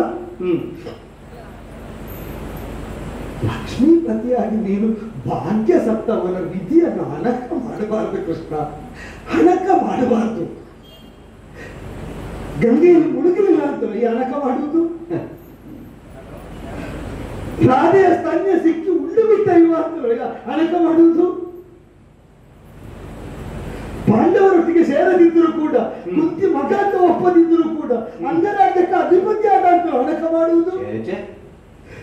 ಮತ್ತೆ ಭಾಗ್ಯ ಸತ್ತವನ ಶವರೂಪವಾದ ಭಾಗ್ಯವನ್ನು ತೊಟ್ಟೆತ್ತಿ ತೋರಿಸಿ, ಇದು ನಿನ್ನ ಪಾಲಿಗೆ ಸತ್ತ ಭಾಗ್ಯ ಅಂತ ಲಕ್ಷ್ಮೀಪತಿ ಅಣಕ ಮಾಡಿದ್ರೆ ಒಳಗೆ ಇರಿತದೆ. ಕೃಷ್ಣ ಬೇಡ, ಸಾಕು ಮಾಡು, ಸಾಕು ಮಾಡು. ಕರ್ಣ, ನಿನಗೆ ಕುತೂಹಲ ಉಂಟು ಆ ಕಥೆಯದ್ದು ಅಂತ ನಾನು ಕೇಳಿದೆ. ಕೇವಲ ರಾಮನಿಗೆ ಸಮಾನ ಅಂತ ಹೇಳಿದರೆ ಸಾಲದು. ಯಾವ ನೆಲೆಯಿಂದ ಪರಶುರಾಮರಾದ್ರೂ ನನ್ನ ತಂದೆ ತಾಯಿ ಯಾರು ಅಂತ ಹೇಳಲಿಲ್ಲ ಅಂತ ನೀನು ಹೇಳಿದ್ದಕ್ಕೆ ಬೇಕಾಗಿ ನಿನ್ನ ಹಿನ್ನೆಲೆ ಏನು ಅಂತ ಗೊತ್ತಿರುವುದನ್ನು ನಿನಗೆ ನಾನು ಆಡಿದೆ. ಯಾರು ಹೇಳಲಿಲ್ಲ ಅಂತ ನನಗೆ ಆಕ್ಷೇಪ ಇಲ್ಲ ಪ್ರಭು. ಈಗ ಇದನ್ನು ಹೇಳಬಹುದಾಗಿದ್ದರೆ ಅದನ್ನು ನಿನಗೆ ಮಾಡಬಹುದಾಗಿತ್ತು. ಅದು ಅಥವಾ ಅದಕ್ಕೆ ಕಾರಣವನ್ನು ಈಗ ನೀ ಹೇಳಬಲ್ಲೆ ಅಂತ ಕೇಳಿತ್ತು. ಇಲ್ಲದಿದ್ರೆ ನಾ ಯಾರ ಬೆನ್ನು ಹಿಡಿದು ಹೋಗ್ಲಿಲ್ಲ. ಯಾಕೆ ಹೇಳಲಿಲ್ಲ, ಹೇಳಿಬಿಡಿ ಅಂತ ಕೇಳಿಲ್ಲ. ಕಾರಣ ಉಂಟು. ಪಾಂಡವರನ್ನು ನನ್ನ ಕಾಲಿಗೆ ಎರಗಿಸಿದಂತಹ ಕುಂತಿ, ನಮ್ಮ ಅತ್ತೆ, ಇವರ ರಕ್ಷಣೆಯ ಹೊಣೆ ನಿನ್ನದು ಅಂತ ಹೇಳಿದ್ದವಾಗ ದ್ಯೂತ ಆಡಿ ಕಾನನದಲ್ಲಿ 12 ವರ್ಷವೋ 1 ವರ್ಷ ಅಜ್ಞಾತವಾಸವನ್ನು ಮಾಡುವಂತಹ ಒಂದು ದುರ್ವಿಧಿಯವರಿಗೆ ಬಂತು. ಕೃಷ್ಣ, ಹೌದು ಅಂತ ನನ್ನಲ್ಲಿ ಕೇಳಬೇಡ. ಆ ತಾಯಿ ಮಕ್ಕಳನ್ನು ಪಾದ ಮೂಲಕ ಹಾಕುವಾಗ ಅಲ್ಲಿ ನಾನು ಇರ್ಲಿಲ್ಲ ಕೃಷ್ಣ. ಅದಕ್ಕೆ ನಾನು ಹೇಳೋದು, ಇನ್ನೊಂದು ಬಾರಿ ಕುಂತಿದೇವಿ ನನ್ನ ಪಾದಗಳಿಗೆ ಎರಗಿಸುವಾಗ 6 ಮಂದಿ ಮಕ್ಕಳು ಜೊತೆಯಾಗಿ ನಮಸ್ಕರಿಸುವ ಹಾಗೆ ಆಗಬೇಕು ಅಂತ. ಗೊತ್ತಾಯ್ತಾ? ರೂಪಕವಾಗಿ ನಾನಾಗ ಆಡಿದ್ದೇನು, ಈ ರಥವನ್ನು ನಾನು ಬರಿದು ಮಾಡುತ್ತೇನೆ ಅಂತ. ಅರ್ಥಾತ್ ಕೃಷ್ಣನ ರಥ. ಕೃಷ್ಣನ ರಥ ಅಂದ್ರೆ ಏನು? ಅದು ಪಾಂಡವರ ಮನೋರಥ. ಪಾಂಡವರನ್ನು ರಕ್ಷಿಸುವವ ಕೃಷ್ಣ ಅಂತ ಪ್ರಪಂಚದಲ್ಲಿ ಎಲ್ಲರೂ ತಿಳಿದಂತಹ ಸತ್ಯ. ಪಾಂಡವರನ್ನು ರಕ್ಷಿಸುವುದಕ್ಕೆ ಕೃಷ್ಣನ ರಥದಲ್ಲಿ ಕರ್ಣ ಕುಳ್ಳಿರಬೇಕು, ಅವರ ರಕ್ಷಕ ನೀನಾಗಬೇಕು ಅಂತ ಹೇಳಿದ್ದೆ ನಾನು. ಅರ್ಥ ಆಯ್ತಾ? ಅದಕ್ಕೆ ಏನು ಮಾಡಬೇಕು? ನಾನು ಹೇಳಿದ ಮಾತನ್ನು ಒಪ್ಪುತ್ತೀಯ ನೀನು?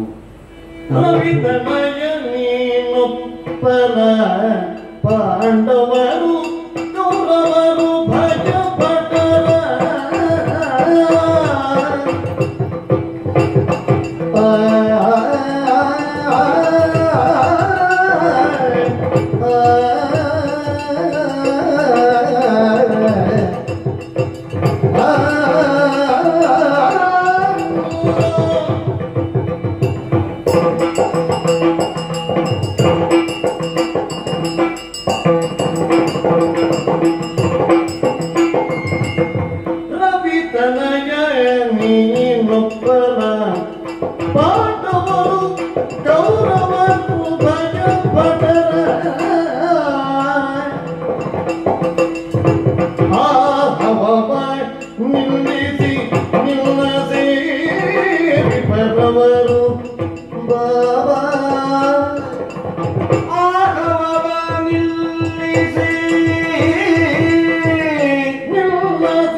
ವ್ಯಕ್ತಿಗತವಾದಂತಹ ನೋವೇನುಂಟೋ, ಅಪಮಾನ ಏನುಂಟೋ, ನಿಂದೆ ಏನುಂಟೋ, ಅದೆಲ್ಲವನ್ನು ನೀನು ಸಹಿಸಿದವನೇ, ಅದನ್ನು ನಾನೂ ತಿಳಿಯಬಲ್ಲೆ. ಏನು ಕೃಷ್ಣ ಅದಕ್ಕೆ ಹೊರತು ಅಂತ ತಿಳ್ಕೊಳ್ಳಿಯ? ಭಗವಂತ ಅಂತೂ ನೀವೆಲ್ಲ ಹೇಳಿ, ಹಾಗೆಂತ ಬೇಕಾದಷ್ಟು ನೋವು, ಅಪಮಾನ, ಹಿಂಸೆ, ನಿಂದೆಯನ್ನು ನಾನೂ ಸಹಿಸಿಕೊಂಡವನೇ. ಅದೆಲ್ಲವನ್ನು ಮೆಟ್ಟಿ ನಿಂತೆ. ಹಾಗಾದ್ರೆ ಈಗ ಯಾಕೆ ಕರ್ಣನಲ್ಲಿ ಬಂದು ಅವನ ಜನ್ಮ ರಹಸ್ಯವನ್ನು ಕೃಷ್ಣ ಹೇಳುತ್ತಾ ಇದ್ದಾನೆ? ಇದು ಪ್ರಾಮಾಣಿಕವಾಗಿ ಆಡ್ತಾ ಇದ್ದೇನೆ, ನಿನಗೆ ಒಳ್ಳೇದಾಗಬೇಕು ಅಂತಲ್ಲ, ಕರ್ಣನಿಗೆ ಒಳ್ಳೇದಾಗಬೇಕು ಅನ್ನುವಂತಹ ದೃಷ್ಟಿಯಿಂದ ನಾನು ಆಡಿದ್ದೇ ಅಲ್ಲ, ಲೋಕದ ಹಿತದೃಷ್ಟಿಯಿಂದ, ಜಗತ್ತಿನಲ್ಲಿ ಇರುವವರು ಸುಖಿಗಳಾಗಿ ಬಾಳಬೇಕು ಅನ್ನುವಂತಹ ಉದ್ದೇಶದಿಂದ ನಾನು ಆಡಿದ್ದು. ಆದರೆ ಅದರಿಂದ ಕರ್ಣನಿಗೂ ಹಿತವಾಗುತ್ತದೆ. ಕರ್ಣ ಮತ್ಸ್ಯಯಂತ್ರವನ್ನು ವೇದಿಸುವುದಕ್ಕೆ ಹೊರಟಂತಹ ಕಾಲದಲ್ಲಿ ದ್ರೌಪದಿ ಯಾವ ಮಾತನ್ನು ಹೇಳಿ ತಿರಸ್ಕರಿಸಿದ್ರು ಅಂತ ನನಗೂ ಗೊತ್ತು, ನಿನಗೂ ಗೊತ್ತು. ಕೌರವನ ಆಸ್ಥಾನದಲ್ಲಿ ಆಗಾಗ ಅಶ್ವತ್ಥಾಮನಾಗಲಿ ಅಥವಾ ಬೇರೆಯವರಾಗಲಿ ನಿನ್ನ ಕುರಿತಾಗಿ ಯಾವ ನುಡಿಗಳನ್ನು ಆಡ್ತಾ ಇದ್ರು ಅನ್ನೋದು ನಮಗೆ ಗೊತ್ತು. ಅದೆಲ್ಲವನ್ನು ಮೀರಿ ನಿಲ್ಲುವುದಕ್ಕೆ ಒಬ್ಬ ಕ್ಷತ್ರಿಯನಾಗಿ ಒಬ್ಬ ಯೋಧನಾಗಿ ಪ್ರಪಂಚ ಮುಖದಲ್ಲಿ ಕಾಣಿಸಿಕೊಳ್ಳುವುದಕ್ಕೊಂದು ಸುವರ್ಣಾವಕಾಶ ಇವತ್ತು ನನಗೆ ಒಂದು ಒದಗಿದೆ. ಯಾವುದು ಗೊತ್ತಾ? ನಾನು ಹೇಳಿದ ಮಾತನ್ನು ನೀನು ಒಪ್ಪಿಕೊಳ್ಳಬೇಕು. ನನ್ನ ರಥವನ್ನು ಏರಿಕೊಂಡು ಉಪಪ್ಲಾವ್ಯದವರೆಗೆ ನೀನು ಬರಬೇಕು. ಹಸ್ತಿನಾವತಿಯ ಚಕ್ರವರ್ತಿ ಪೀಠ ಅನ್ನುವುದು ಕರ್ಣನಿಗಾಗಿ ಕಾದಿದೆ. ಯಾಕೆ? ಕುಂತಿಯ ಮೊದಲ ಮಗ ನೀನು ಅಂತ ಹೇಳಿದೆ. ಶಾಸ್ತ್ರ ಪ್ರಕಾರ ನೀನು ಖಾನೀನ ಪುತ್ರ. ಪಾಂಡು ಚಕ್ರವರ್ತಿ ವಿವಾಹವಾಗುವ ಕಾಲದಲ್ಲೇ ನೀನು ಜನಿಸಿದವನಾದರೂ ಧರ್ಮ ಪ್ರಕಾರವಾಗಿ ನೀನವನ ಹಿರಿಯ ಮಗನೇ ಆಗುತ್ತೆ. ಹಾಗಾಗಿ ಯುಧಿಷ್ಠಿರ ಏರಬೇಕಾದಂತಹ ಚಕ್ರವರ್ತಿತ್ವದ ಪೀಠ ನಿನಗೆ ಲಭಿಸ್ತದೆ ಕರ್ಣ. ಅಥವಾ ಹಸ್ತಿನಾವತಿಯ ಅಧಿಕಾರ ಕರ್ಣನದ್ದು ಅಂತ ಹೇಳಿದ್ರೆ ಆಮೇಲೆ ಸುಯೋಧನ ಮಾತನಾಡುವುದಕ್ಕೂ ಅಂತ ಹೇಳು. ರವಿತನಯ ನೀನೊಪ್ಪಲ, ಪಾಂಡವರು ಕೌರವರು ಉಭಯ ವೀರರು ನಿನ್ನ ಸೇವಿಪರು. ಆ ಒಂದು ಸನ್ನಿವೇಶವನ್ನು ಕಲ್ಪಿಸಿಕ. ಎಡಬಲ ಅಂತ ನಾವು ತೊಡಗಿದ್ದು. ಎಡದಲ್ಲಿ ಕೌರವರ ಗಡಣ, ಬಲದಲ್ಲಿ ಪಾಂಡವರ ಗಡಣ. ಮುಂಭಾಗದಲ್ಲಿ ಯಾದವರು, ಮಾದ್ರರು, ಹಾಗೆ ಮಾಗಧರು, ಬೇರೆ ಬೇರೆ ಅರಸರೆಲ್ಲ ನಿನ್ನನ್ನು ಓಲೈಸುವಂತಹ ಒಂದು ಸನ್ನಿವೇಶ ಇದು. ಚಕ್ರವರ್ತಿ ಪೀಠಕ್ಕೆ ನಿಯುಕ್ತನಾದಂತಹ ಧರ್ಮರಾಯ ನಿನ್ನ ತಮ್ಮನಾಗಿ ನಿನ್ನ ಹಿಂದೆ ನಿಂತು ಶ್ವೇತಚಕ್ರವನ್ನು ಹಿಡಿತಾನೆ. ಬೇಕಿದ್ರೆ ಭೀಮಸೇನ ಚಾಮರವನ್ನು ಬೀಸ್ತಾನೆ. ನಿನ್ನ ಪರಮವೈರಿ ಅಂತ ನೀನು ಯಾರನ್ನಾಡ್ತೀಯ ಅಂತಹ ಅರ್ಜುನ ನಿನ್ನ ಕಾಲಿಗೆರಾಗ್ತಾನೆ. ನಿನ್ನ ಸಾರಥಿ ಅವನಾಗ್ತಾನೆ ಕುದುರೆಗಳಿಗೆ. ನನ್ನ ಅಳಿಯನಾದಂತಹ ಅಭಿಮನ್ಯು, ನಿನ್ನ ಸಹೋದರನಾದಂತಹ ನಕುಲ ಸಹದೇವರು ನಿನಗೆ ಬೇಕಾದಂತಹ ಸೇವೆಯನ್ನು ಮಾಡ್ತಾರೆ. ಇಂತಹ ಒಂದು ಅವಕಾಶ ಮರಳಿ ನಿನಗೆ ಲಭಿಸುವುದಕ್ಕಿಲ್ಲ ಕಾರಣ. ಇದರಿಂದ ಲೋಕಹಿತವು ಸಾಧಿತವಾಗುತ್ತದೆ, ಯುದ್ಧವೂ ದೂರವಾಗುತ್ತದೆ. ಹಾಗಾಗಿ ಆಲೋಚಿಸು, ನಾನು ಆಡಿದಂತಹ ಮಾತನ್ನು ಒಪ್ಪು, ನನ್ನೊಡನೆ ಬಾ. ಆಗದೆ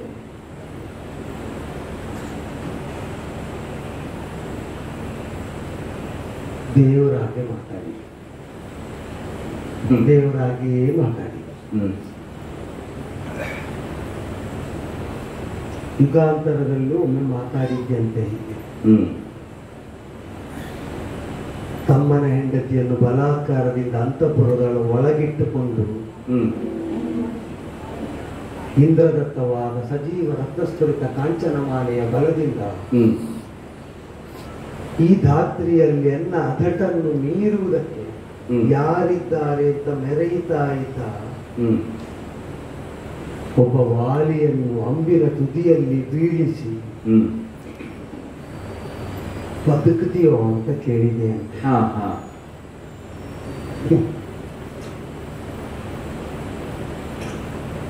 ಆ ಯುಗದಲ್ಲಿ ಇಂದ್ರನ ಮಗ, ಈ ಯುಗದಲ್ಲಿ ಸೂರ್ಯನ ಮಗ. ಬದುಕುತ್ತೀಯೋ ಅಂತ ಕೇಳಿದ್ರೆ ಇಬ್ಬರದ್ದು ಉತ್ತರ ಒಂದೇ, ಆಸೆ ಇಲ್ಲ. ಆಸೆ ಪಡೆದ ಹೋದ ಭಾಗ್ಯಕ್ಕೆ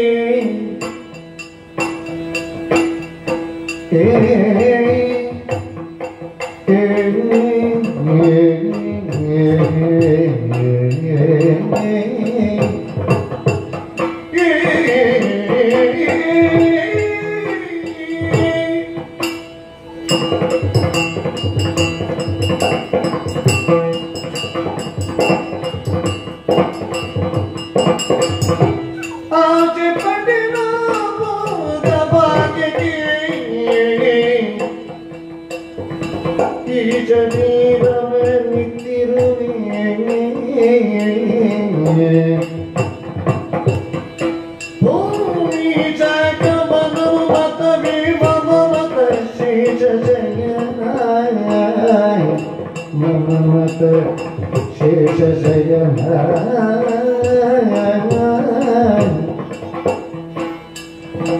ಆಸೆ ಪಡಿನ ಭೋಗ ಭಾಗ್ಯಕ್ಕೆ ಈ ಶರೀರವನಿತ್ತಿರುವೆ.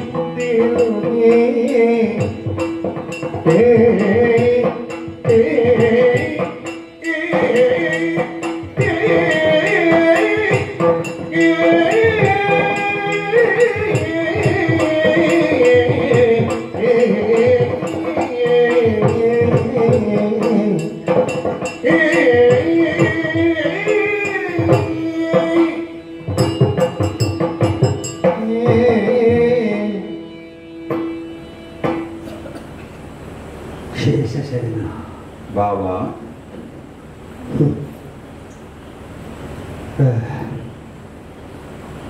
ಆಗದಿದ್ರು ಕೇಳುವುದಕ್ಕಾದ್ರೂ ಆಯ್ತಲ್ಲ. ಆಗದೇ ಇದ್ದದ್ದನ್ನು ನಿನ್ನ ಬಾಯಲ್ಲಿ ಕೇಳುವುದಕ್ಕಾದ್ರೂ ಆಯ್ತು. ಭಾವ ನಿನಗೆ ಯಾರ ಒಪ್ಪಿಗೆಯೂ ಬೇಡ, ಯಾರ ವಿರೋಧವೂ ನಿನಗೆ ಗಣ್ಯ ಅಲ್ಲ. ಅದಕ್ಕೆ ಹೇಳಿದ್ದು ದೇವರ ಹಾಗೆ ಮಾತಾಡಿದ್ದೀವಿ.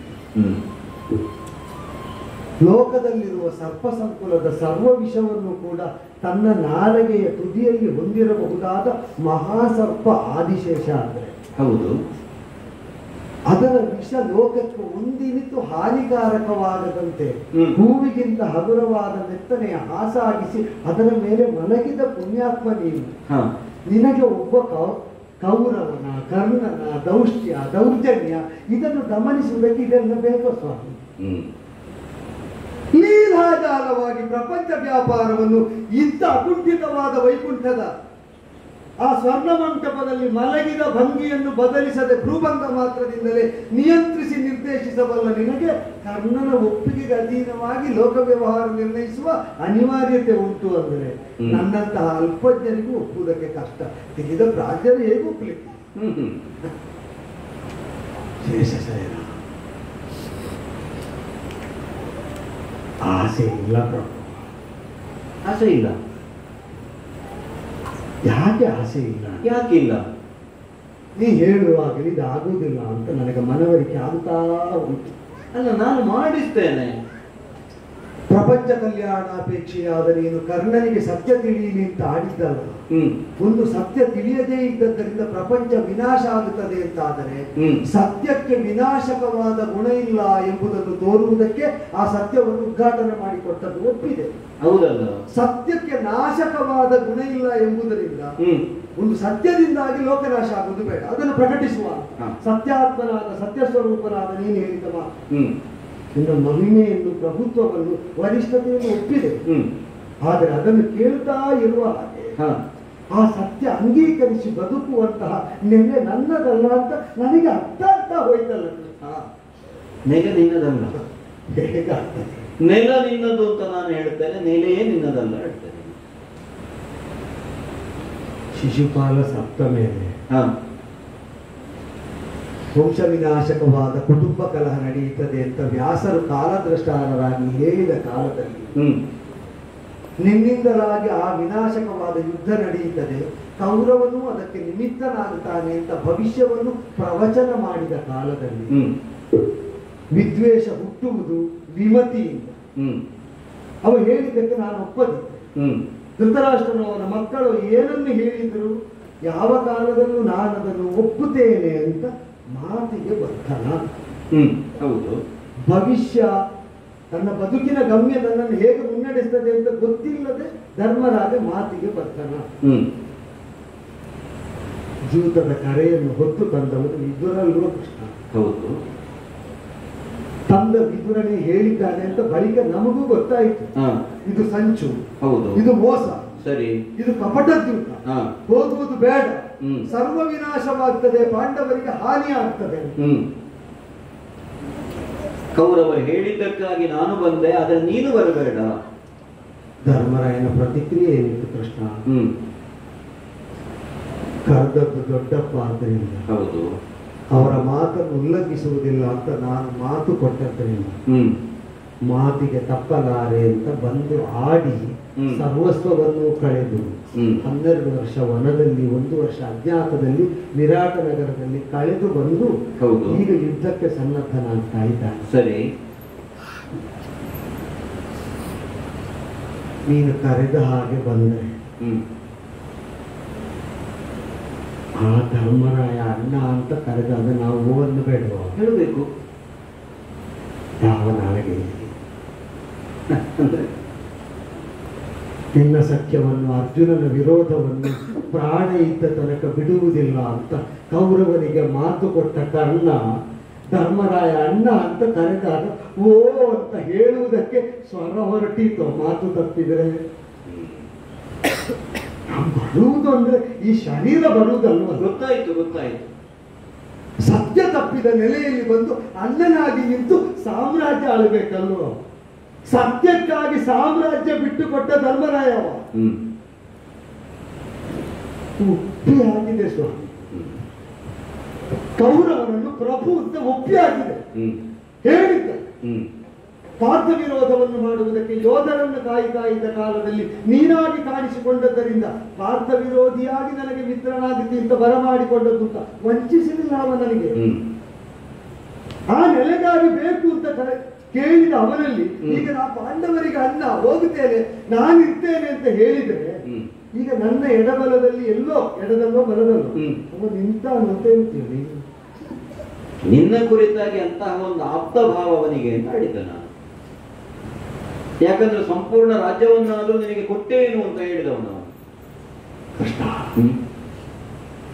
ಪಾಂಡವರಿಲ್ಲದ ಪೃಥ್ವಿ, ಹೌದು, ಅದನ್ನು ಒಂದು ದಿನಕ್ಕಾದ್ರೂ ಆಳುವುದು ಬದುಕಿನ ಕನಸು ಅಂತ ಬದುಕುತ್ತಾ ಬಂದ ಕೌರವ. ಕರ್ಣನೇ ಪಾಂಡವರಲ್ಲಿ ಅಗ್ರಜ ಅಂತ ಗೊತ್ತಾದಾಗ ಅದನ್ನು ಬಿಟ್ಟು ಸಾಮ್ರಾಜ್ಯ ಬಿಟ್ಟು ನನಗಾಗಿ ಒಪ್ಪುತ್ತಾನೆ ಅಂತ ನೀನು ಹೇಳ್ತೀಯ. ಆದ್ರೆ ಈಗ ನಿನ್ನಲ್ಲಿ ಕೇಳು, ಹಾಗೆ ಒಪ್ಪುವ ಕೌರವನಿಗೆ ನನಗೆ ಸಾಮ್ರಾಜ್ಯ ಸಿಕ್ಕಿದ್ರು ಅದನ್ನು ಕೊಂಡು ಹೋಗಿ ಅವನ ಕಾಲಲ್ಲಿ ನಾನು ಇಡಬೇಡುವ ಕೃಷ್ಣ ಹೇಳು. ನನಗಾಗಿ ತನ್ನ ಸಾಮ್ರಾಜ್ಯ ಬಿಡುವ ಮೈತ್ರಿ ಬಂಧ ನನ್ನ ಕೌರವನದ್ದಾದರೆ ನೀನು ಕೊಟ್ಟ ಸಾಮ್ರಾಜ್ಯವನ್ನು ಅವನ ಪಾದ ಮೂಲಕ್ಕೆ ಕೊಂಡೋಗಿ ನಾನು ಇಡದಿದ್ದರೆ ನಾನು ಮಿತ್ರನೇ ಆಗುವುದಿಲ್ಲ, ಮತ್ತೆ ಇಲ್ಲಿಗೆ ಮಿತ್ರ ಜಾತನಾಗುವುದು. ಭಯದಿಂದ, ಲೋಭದಿಂದ, ಮೋಹದಿಂದ ಇಲ್ಲ, ಯಾವುದಕ್ಕಾಗಿಯೂ ಅಮೃತ ವಚನವನ್ನಾಡುವುದಕ್ಕೆ ಕರ್ಣ ಬಯಸುವುದಿಲ್ಲ. ಯಾವುದಕ್ಕಾಗಿ ಸರಿ ಇದ್ಕೊಂಡ ಅರ್ಥದಲ್ಲಿ ಹೇಳಿದ್ದನ್ನು ತಿರಸ್ಕರಿಸಿತು ಅಂತ ಭಾವಿಸಬೇಡ. ನೀ ತಿರಸ್ಕರಿಸುವುದನ್ನು ಹೇಳುವುದಿಲ್ಲ. ನೀನು ಹೇಳಿದ ಮೇಲೆ ಅದು ತಿರಸ್ಕರಿಸುವುದಕ್ಕೆ ಆಗೋದಿಲ್ಲ ಯಾರಿಗೆ. ನೀನು ಹೇಳಿದ್ದನ್ನು ಈ ಕರ್ಣ ಒಪ್ಪಿದ ಅಂತ ತಿಳಿ. ಒಪ್ಪಿದರೆ ಧರ್ಮಜರಿಗೆ ಅನ್ನ ಆಗಬೇಕಲ್ಲ. ಹೌದು, ಆ ಅನ್ನ ಆಗುವ ಮೊದಲ ಹಂತ ನೀನು ತಿಳಿಸಿದ ವಾಸ್ತವ ತಿಳಿದ ಮೇಲೆ ಮೊದಲ ಹಂತ ಏನು ಗೊತ್ತಾ? ಬದುಕಿನಲ್ಲಿ ನಾನು ವಿಚಲಿತನಾಗಬಾರದ ಸತ್ಯಕ್ಕೆ ನಿಷ್ಠನಾಗುವುದು. ನಾನು ಧರ್ಮಜನಿಗೆ ಅಣ್ಣನಾಗುವ ಮೊದಲ ಹಂತ. ಹಾಗೆ ಸತ್ಯಕ್ಕೆ ನಿಷ್ಠನಾದರೆ ಸಾಯುವ ತನಕ ಅವನಿಗಾಗಿ ನಾನು ಬದುಕುವುದಲ್ಲದೆ ಬೇರೆ ಮಾರ್ಗ ಇಲ್ಲ. ಅದಕ್ಕಾಗಿ ಸಾಮ್ರಾಜ್ಯ ಸಂಪದವನ್ನೆಲ್ಲ ತಂದು ನಿನ್ನ ಪಾದ ಮೂಲದಲ್ಲಿ ಇಡುತ್ತೇನೆ ಅಂತ ಕೊಡುಗೈ ದಾನಿಯಾಗಿ ಕೊಡುವುದಕ್ಕೆ ಹೊರಟ ಮಹಾರಮಣ ಮಾರಮಣಲಾಲಿಸೇ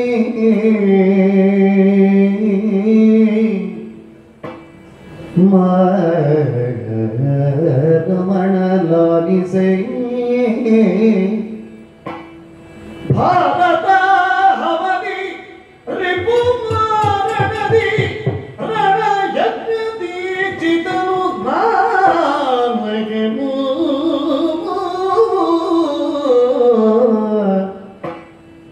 ಭಾರತ ಹವನಿ ರಿಪು ಮಾರಣದಿ ರಣ ಯಜ್ಞದಿ ಚಿತನು ನನಗೆ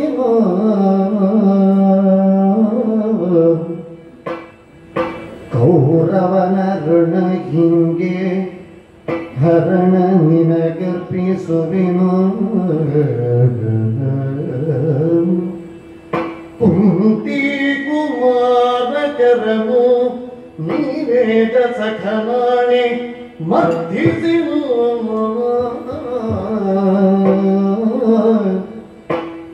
ಕುಂತಿ ಕುಮಾರಕರನು ನೀವೇದ ಸಖನಾಣೆ ಮರ್ಧಿಸಿನು ಕುಲದ ನಿಜವಾರತೆಯ ಮೊರೆಯದಿರೋ ನಿಜವಾರತೆಯ ಮೊರೆಯದಿರೋ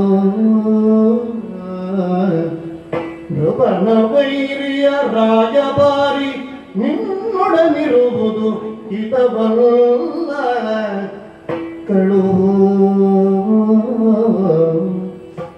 ಎಂದ ರಮಣಗೆರೆಗೆ ಮಾರಮಣರಾಗಿಸಿ ಭಾರತ ಹವದಿ ವಿಭೂಮಾರಣದಿ ರಣಯಜ್ಞದಿ ಚಿತನು ನಾನಗೆನು ಮಾರಮಣ ಲಾಲಿಸೋ ಲಾಲಿಸೋ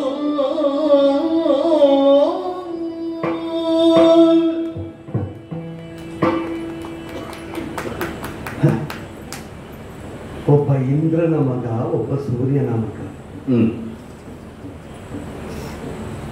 ಬಹುಶಃ ಒಟ್ಟಿಗೆ ಇರುವುದೇ ಇಲ್ಲೋ ಏನೋ. ರಾಮಾಯಣ ಆಗಲಿ, ಭಾರತ ಹವಾಗಲಿ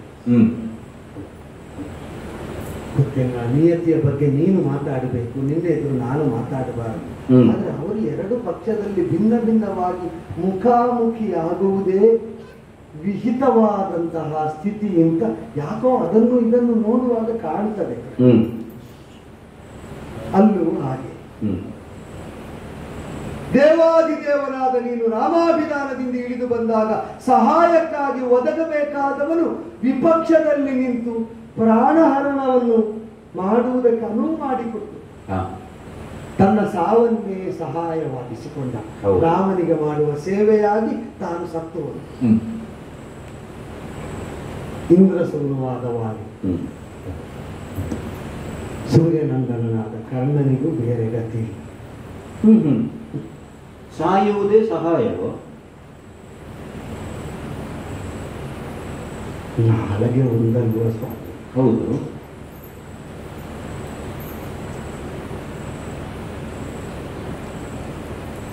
ಅಂದ್ರೆ ದ್ರೌಪದಿಯನ್ನು ಏನು ಅಂತ ನಾನು ನೋಡುವುದು, ಏನು ಅಂತ ಕರೆಯುವುದು. ಅಮ್ಮ ಹೇಳಿದ ಮಾತನ್ನೇ ಒಪ್ಪಿಕೊಳ್ಳುವುದಾದ್ರೆ ಅದೇ ಆಗಬೇಕಾಗ್ತದೆ ಕೆಲವು ಸಲ. ಹೌದು, ಮಕ್ಕಳೆಲ್ಲರೂ ಹೊಂದಿಕೊಳ್ಳಿ, ಹಂಚಿಕೊಳ್ಳಿ.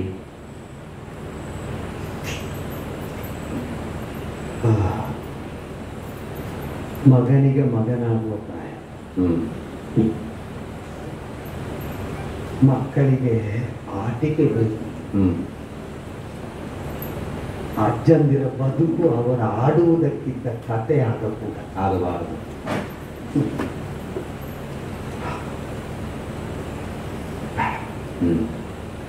ಅವಳನ್ನು ನಾನು ಏನು ಅಂತ ಕರೆದಿದ್ದೇನೆ. ಅದು ಕೌರವ ಪ್ರೀತಿಗಾಗಿ ಆಡಿದ್ದಿರಬಹುದು. ಕೌರವ ಸಖ್ಯಕ್ಕಿಂತ ಭಿನ್ನ ನೆಲೆ ಇಲ್ಲದಿರುವಾಗ ಆ ಸಖ್ಯದ ನೆಲೆಯನ್ನು ದೃಢೀಕರಿಸುವ ಭರದಲ್ಲಿ ಆಡಿದಂತಹ ತುಟಿ ಮೀರಿದ ಮಾತೇ ಇರ್ಲಿ. ಆಡಿದ್ದು ಕರ್ಣನ ನಾಡಿ ಹೌದಲ್ಲ? ಆಡಿದ್ದವು ಇಲ್ಲ ಕೃಷ್ಣ, ಬರಲಾರೆ. ಪ್ರತಿಜ್ಞೆ ಮಾಡಿ ಅರ್ಜುನನನ್ನು ಕೊಲ್ಲುತ್ತೇನೆ ಅಂತ ಹೇಳಿದವರು.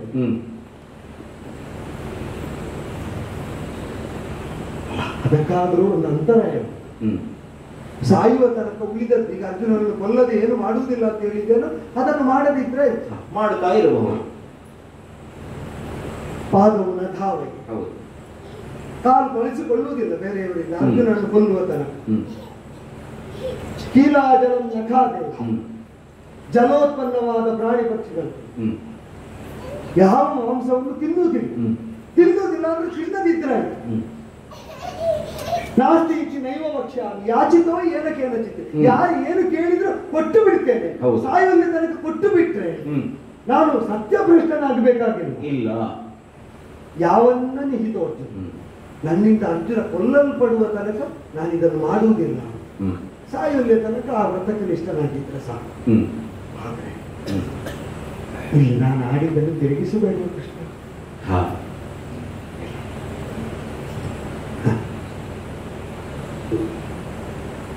ದೇವರ ಮಾತಾದ್ರು ಅವರ ಬದುಕಲ್ಲೇ ಅರ್ಥ ಆಗುತ್ತೆ.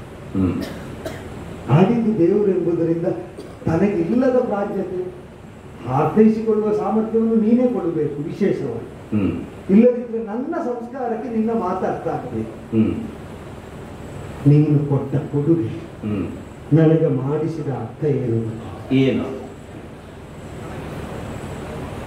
ನಿನ್ನ ಬದುಕಿನಲ್ಲಿ ಕೌರವ ನಿನಗೆ ದೇವರಿಗಿಂತ ಕಡಿಮೆ ಅಲ್ಲ. ಕ್ಷಮಿಸು, ನೀನು ಆಡಿದ ಮಾತು ನನಗೆ ಅರ್ಥ ಆದದ್ದು ಹಾಗೆ. ಯಾಕೆ ಅಂದ್ರೆ ಕರ್ಣನಿಗೆ ದೇವರು ರಾಜ್ಯ ಕೊಡ್ಲಿಕ್ಕೆ ಹೊರಟದ್ದು ರಣಭೀಕರವಾದ ಸನ್ನಿವೇಶ ಮುಂದಿದ್ದಾಗ ಮಾತ್ರ. ಹೌದು, ಶತ ಪರೀಕ್ಷಾ ರಂಗದಲ್ಲಿ ಕೊಟ್ಟಿದ್ದಾನೆ ಕೃಷ್ಣ. ನನ್ನನ್ನು ಈ ಕುರು ರಾಜ್ಯವನ್ನು ಯಥೇಷ್ಟವಾಗಿ ಅನುಭವಿಸು ಅಂತ ನನಗೆ ಅವ ದೇವರು ಅನುಭವ. ಕೃಷ್ಣ, ನೀನು ರಣವನ್ನು ಕಂಡೇ ಕೊಟ್ಟದ್ದು. ಅವನು ಅರ್ಜುನನ ಜೊತೆಗಿನ ರಣವನ್ನು ಕಂಡೇ ನನಗೆ ಕೊಟ್ಟದ್ದು. ಕೊಟ್ಟದ್ದು ನಿನಗಿಂತ ಮೊದಲು ಕೊಟ್ಟದ್ದರಿಂದ ಬಿಡನ ಆದೆ ಬದುಕು. ಸರಿ, ಹಾಗೆಂತ ನೀನಿಂದ ಹೇಳುವಾಗ ನನಗೊಂದು ಸ್ಪಷ್ಟ ಆಯಿತು. ನನಗೆ ಕಾಣ್ತಾ ಇರುವ ಅಪಶಕನ, ಸೋಲಿನ ಸುಳುಹುಗಳು, ದುರ್ನಿಮಿತ್ತಗಳು ಇದೆಲ್ಲ ಏನನ್ನು ಸೂಚಿಸ್ತದೆ? ಕೌರವ ಪಾಳೆಯದಲ್ಲಿದ್ದವರಿಗೆ ಸಾವಿಗಿಂತ ಸೋಲಿಗಿಂತ ಭಿನ್ನವಾದ ಪರಿಣಾಮ ಇಲ್ಲ ಎಂಬುದನ್ನು ಶ್ರೀಕೃಷ್ಣ ವಚನ ದೃಢೀಕರಿಸ್ತಾ ಉಂಟು. ನಾನು ಅರ್ಥೈಸ್ತೇನೆ. ನನಗೆ ಸತ್ಯ ಬೇಕು ಎಂಬುದರಿಂದ ವಾಸ್ತವಕ್ಕೆ ನಾನು ವಿಮುಖನಾಗಿರುವಲ್ಲ.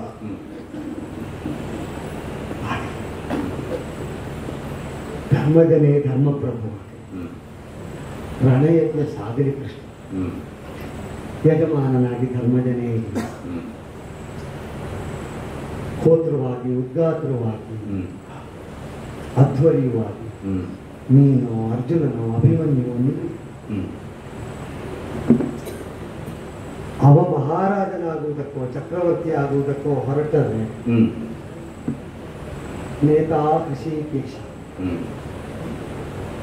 ಇಂದ್ರಿಯಗಳನ್ನು ಮೀರಿ ನಿಂತು ಯೋಚಿಸಿ ಇಂದ್ರಿಯಾತೀತವಾದ ಫಲವನ್ನು ಕರುಣಿಸಬಲ್ಲ ಋಷಿಕೇಶನೇ ಅವರನ್ನು ಮುನ್ನಡೆಸ್ತಾನೆ ಅಂತಾದರೆ ಧರ್ಮ ಸಾಮ್ರಾಜ್ಯ ಧರ್ಮಜನ ಮೂಲಕ ಸ್ಥಾಪನೆ ಆಗುವುದನ್ನು ತಡೆಯುವುದಕ್ಕೆ ಕರ್ಣ ಯಾವನು? ನಾವೆಲ್ಲ ನಮ್ಮ ಬದುಕಿನ ಪರಿಮಿತಿಯೊಳಗೆ ಯೋಚಿಸುವುದು. ನೀನು ಎಲ್ಲರ ಬದುಕನ್ನು ಒಡಗೊಂಡು ಆ ಬದುಕಿಗೆ ಅತೀತವಾದದನ್ನು ಸಾಧಿಸುವುದು ಹೇಗೆ ಎಂದು ಯೋಚಿಸುವುದು. ಇಷ್ಟ ಅಂತರ ಉಂಟು. ಇದು ಅಜ, ಅದು ಗಜ. ನಡೆದ ನಿನ್ನ ಮಾರ್ಗದಲ್ಲಿ ನಮ್ಮ ಪದಚಿಹ್ನೆಗಳು ಸೇರಿ ಹೋಗಬೇಕು, ಅಡಗಿ ಹೋಗಬೇಕು.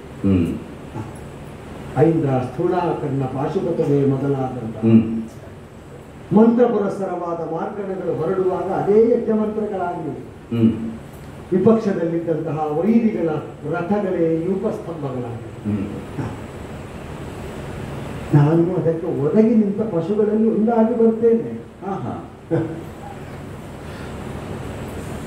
ಕುಂತಿ ಸೋನು ನೀನು ಅಂತ ಹೇಳಿದ ಮೇಲೆ ಕುಂತಿ ಸೋನಿಗೆ ಹೊಡೆಯಲಿಕ್ಕೆ ಆಗ್ತದೋ ಇಲ್ಲವೋ ಗೊತ್ತಿಲ್ಲ. ಅಂದರೆ ಪ್ರಾಣಹರಣ ಮಾಡುವಂತೆ ನಿನ್ನನ್ನು ನಾನು ನಂಬದಿದ್ದಂತಾಗ್ತದೆ.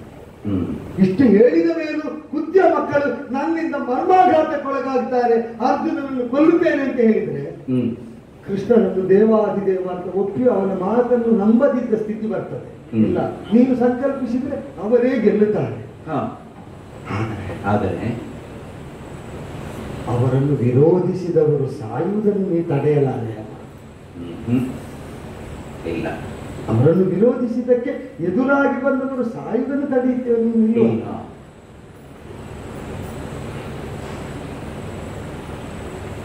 ಒಬ್ಬ ಪಾಂಡವ ನನಗೆ ಪಾಂಡವಾಗದಿದ್ರೆ ರಾಜ ಆಗೋದಿಲ್ಲ. ಇಲ್ಲ, ಒಬ್ಬ ಪಾಂಡವ ಕೌರವನಿಗಾಗಿ ಸಾಯಲಿಕ್ಕೆ ಬಿಡ್ತೀಯ ಕೃಷ್ಣ?